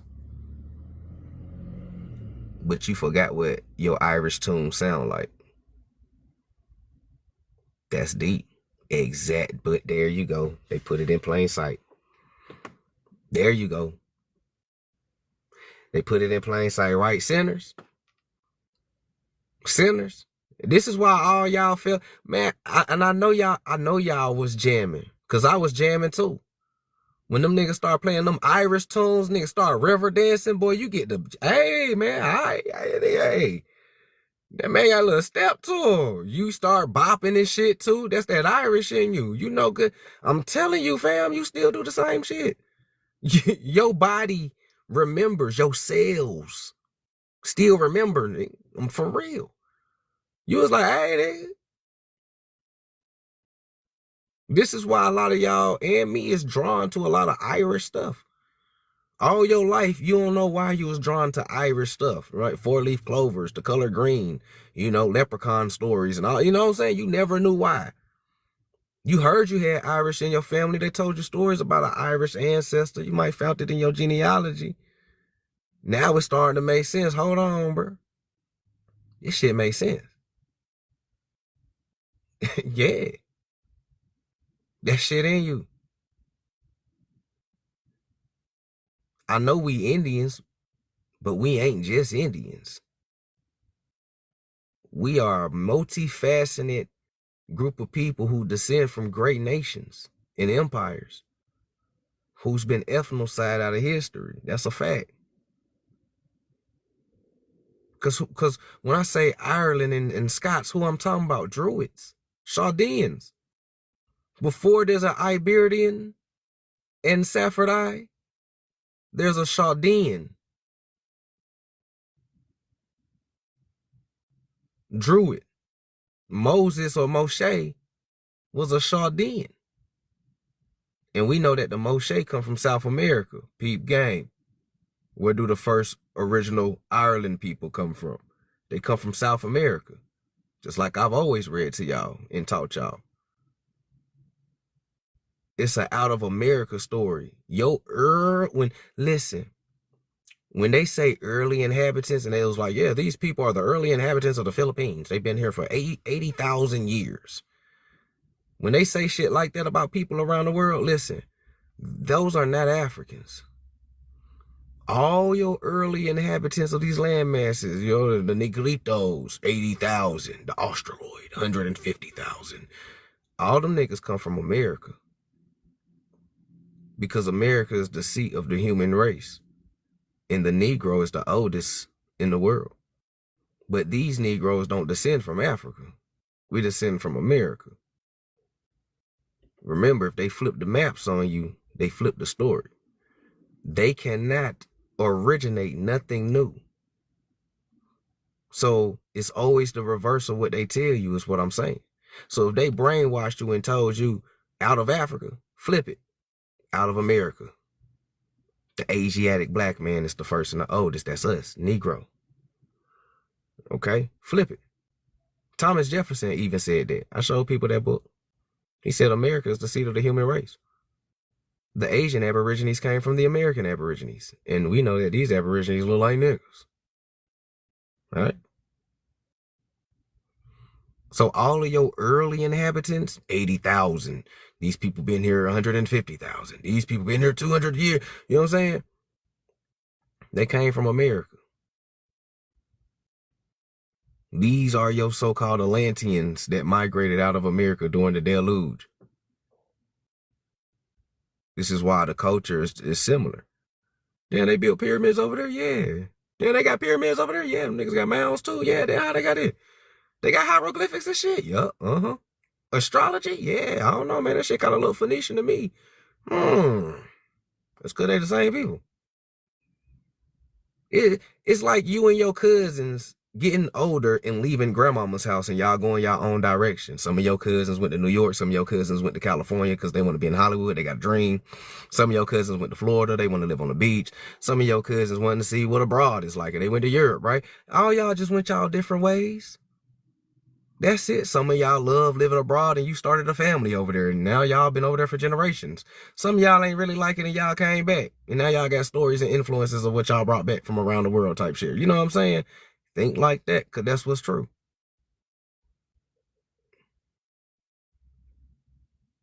That's all it is. Now let's keep going to this, because what early black musicians played Irish tunes before blues was formally named? So it started off as Irish tunes. And before they was like, hey man, we're gonna call it the blues.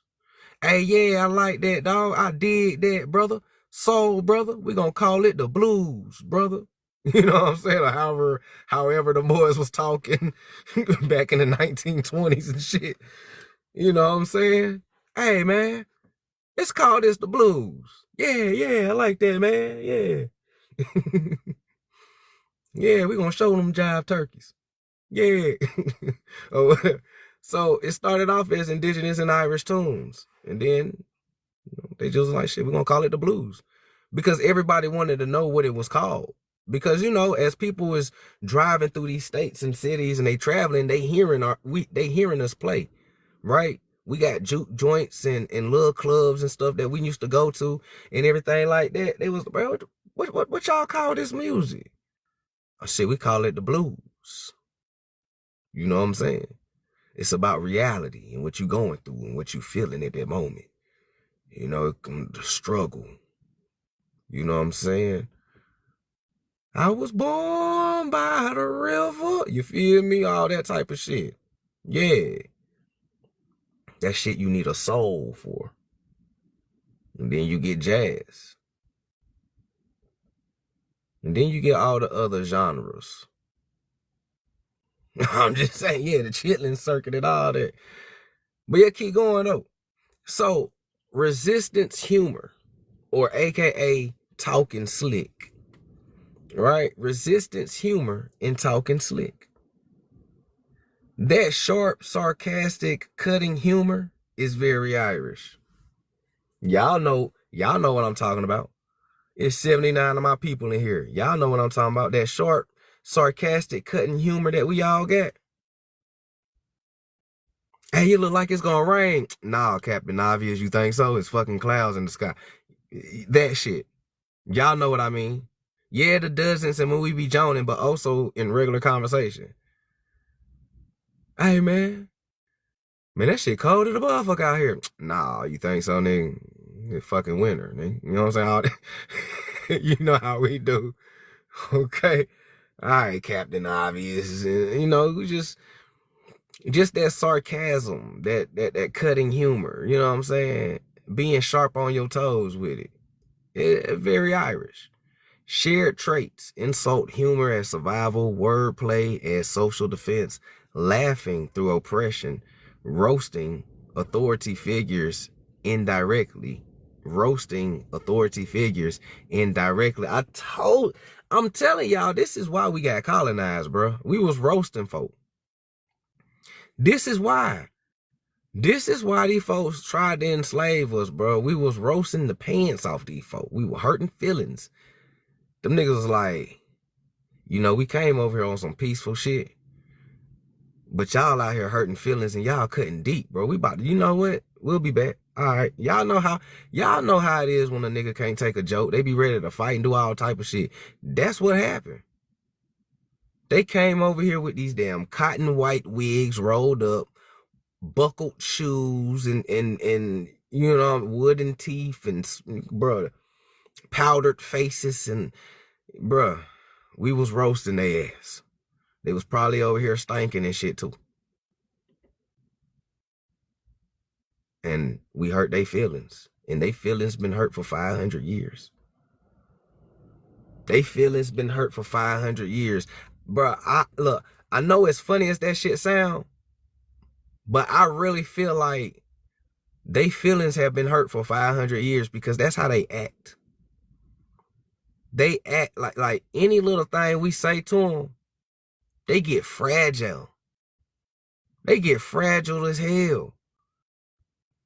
Like, damn, bro, did we do something to y'all? I be wanting to ask, like, do y'all know a side of the story that we don't know?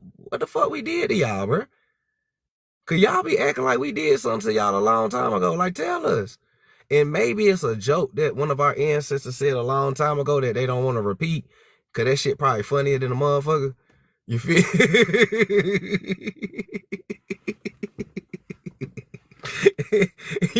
hey, I want to know the joke, bro. What our ancestors said to y'all, bro?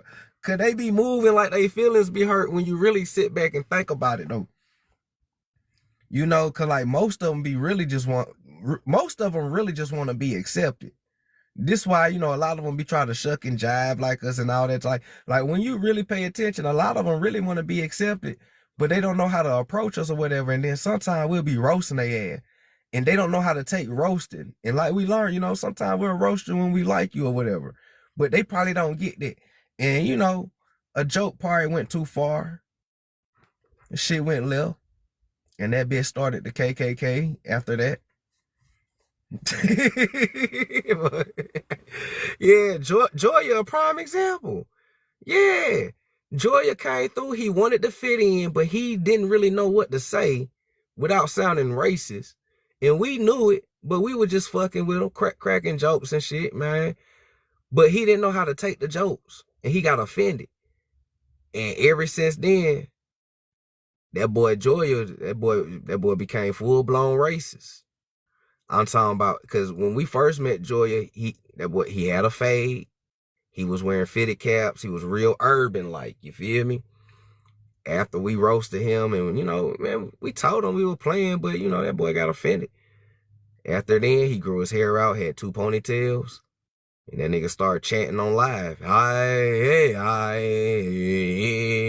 That nigga been going extra hard on us ever since. All because we roasted his bead work. That shit crazy. That's why I'm saying, like, maybe we roasted him for real, bro. We need to... I gotta figure out what it was, though, because I can't say we need to apologize. I need to know why we roasted him. I need to know why we roasted him. Somebody need to start talking around this bitch. And we sitting wondering why we bother folks so much. They did to us first. Man. Oh shit. And only we know we playing. Hell yeah, only we know we playing, man. Unless we tell you, nigga make an inside joke on a nigga fast. I'm telling you, you'll be the butt of a joke real fast. And boy, look, folks don't understand. Even in our own family, nigga, growing up, you'll be the butt of your own joke, nigga. It's rough. You better learn how to survive and joke and roast. That's why I don't think bullying don't really affect us like that. I mean, I ain't gonna say that. Like, it do affect us and shit, but like, in reality, like, if you grew up around us, this how I know who grew up around us in the hoods, in the so-called ghettos, right? Unassimilated identity, and those who left and became assimilated with the rest of the world. Because those of us who's from these like rough areas and shit like that, the real hoods and ghettos and shit, like, you gotta have thick skin, bro. Like, your mama gonna roast you, your daddy gonna roast you, your siblings gonna roast you, your cousins and first cousins gonna roast you, your favorite cousin gonna roast your ass just because he love your ass. You know what I'm saying? Your aunties, your uncles, your grandmamas, your granddaddies. That's your family. Your family gonna roast your ass first. And I'm talking about, it's uncut. Eddie Murphy type shit. And then when you get done with them niggas, you gotta leave and deal with your homeboys roasting your ass. Other niggas from different neighborhoods and shit. I'm talking about, bro, niggas is roasting 24/7. The teachers roasting your ass.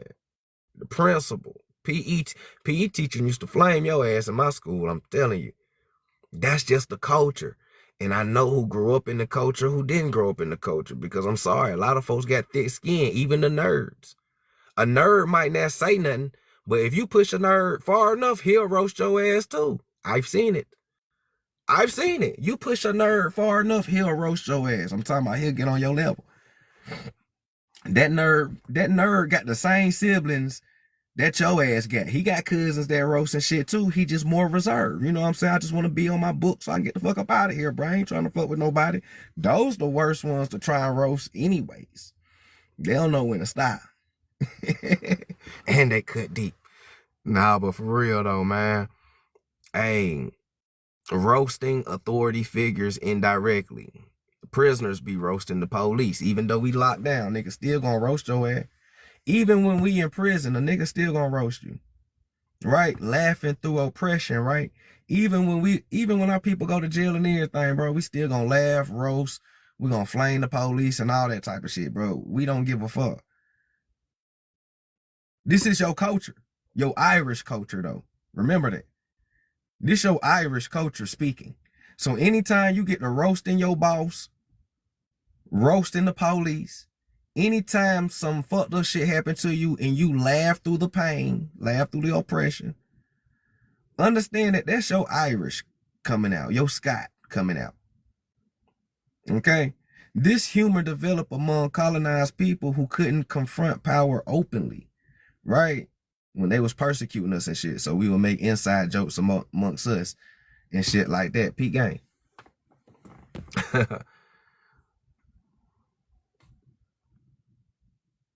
So now, hold on, where we at?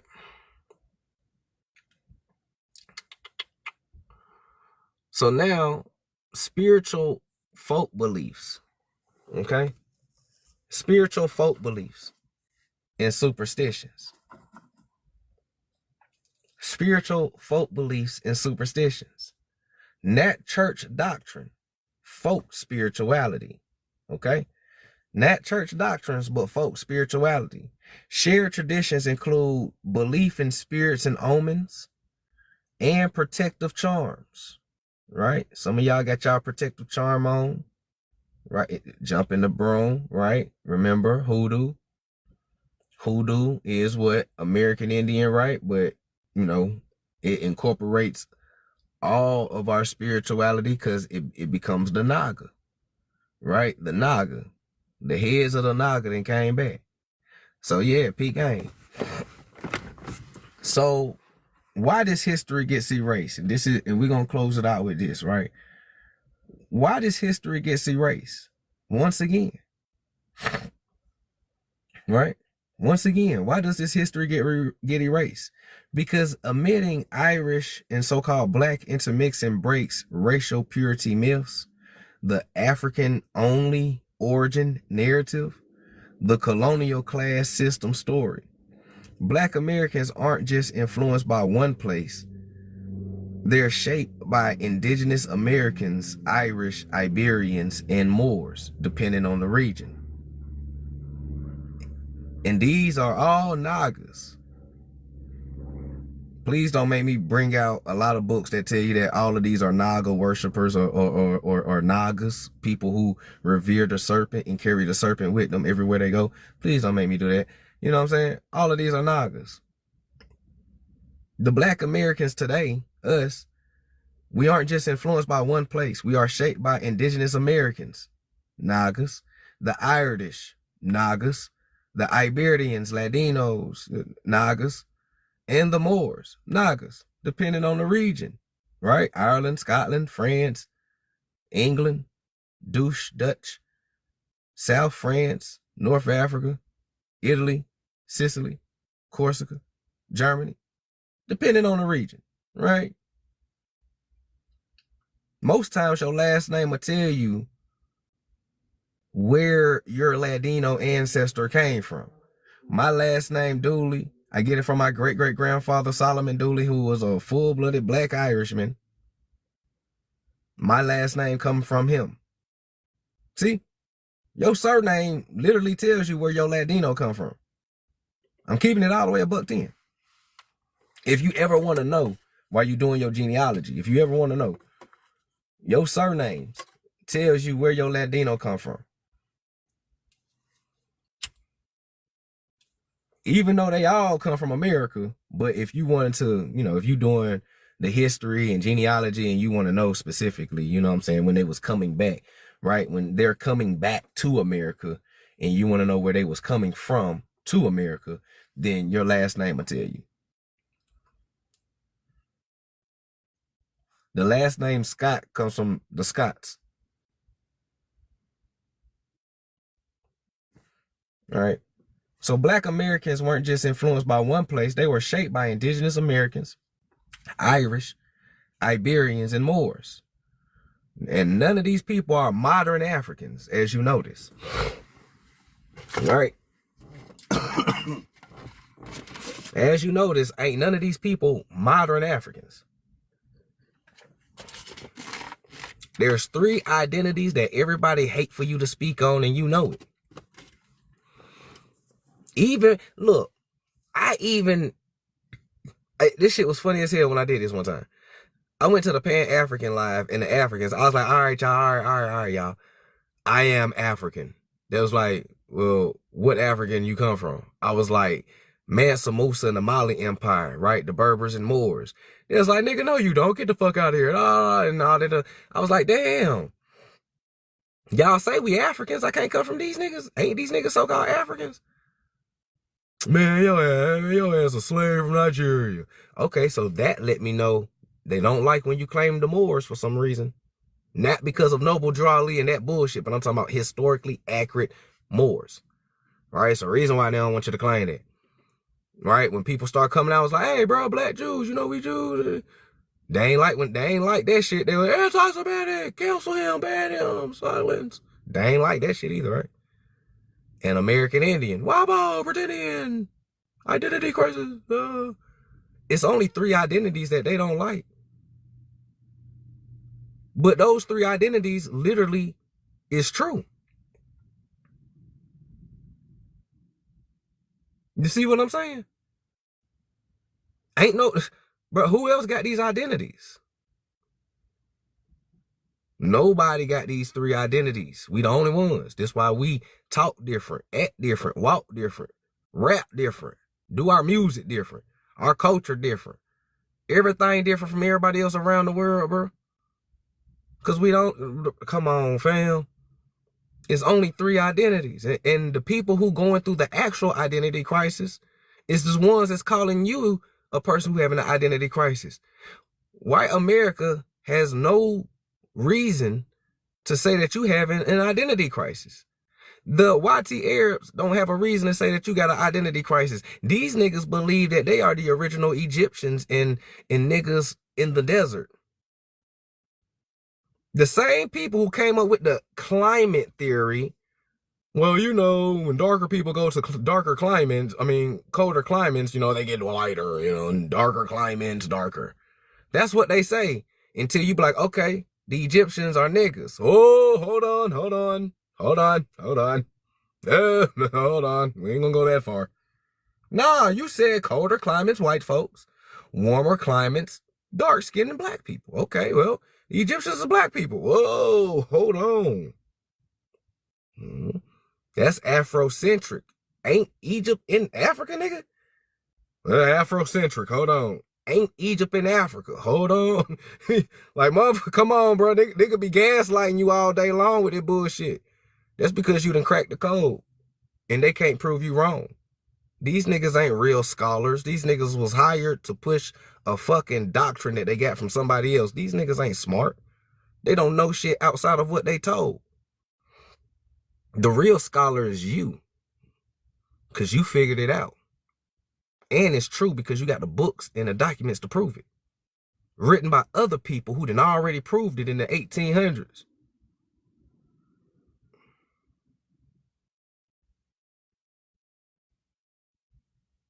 They the ones with the identity crisis. White folks believe that they the Japanese samurai. They believe they the Egyptians and the Hebrews. They believe that they the Romans, the Greeks. They believe that they the Indians. They believe they everybody. But they say we tripping. We just say 3 people. Y'all niggas trying to be everybody.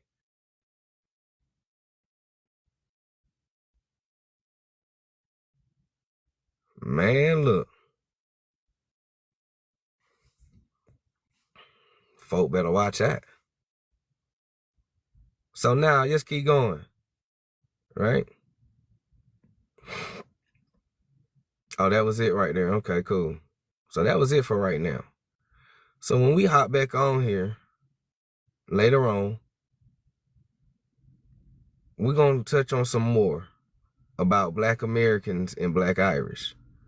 We're going to get a little bit deeper into the music a little bit, right? Because I want to know what this music before the blues was that our folks was playing that was very Irish and indigenous like, right? We're going to dive into that, right? We're going to dive into more culturally foods, right? I might dig into the clothes a little bit and show you which clothes and styles that y'all wear. Some of y'all already know what clothes and style y'all used to wear that's very Irish, right? If you look at my man's hat, right? Some of y'all already know the style of clothes that y'all used to wear that's very Irish. And our people used to look very dapper in it, didn't they? You could pull those pictures up early, right? The hat, the shirt, the vest. Come on, man. The way our beards and mustaches and shit grow, right? You said look like my people on my dad's side. Hey, man, peak game. Look how the woman is dressed, though. Remember I showed y'all that? Remember how the woman is dressed, though. This is how we know that these are Latinos, right? Because that same style of dress that I showed y'all was in the West Indies with the Iberian. Because these are the same people. These are all the same people. So if you ever want to know what our ancestors and the history and our culture, it's right here in our face. And it's been in our face this whole time. Everybody know except for us. Well, we knew, but we didn't know.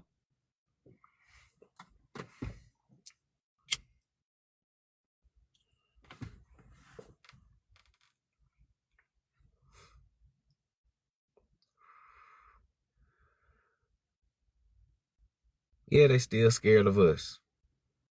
Yeah, that's facts. They're definitely still scared of us. So, but with that being said, y'all, I'm gonna go ahead and end it right here. It's time for me to get me something to eat, put some on my stomach. I appreciate y'all for tuning in. Thank y'all for the likes, the love, the gifts. Y'all already know what it is. Y'all are the real MVPs.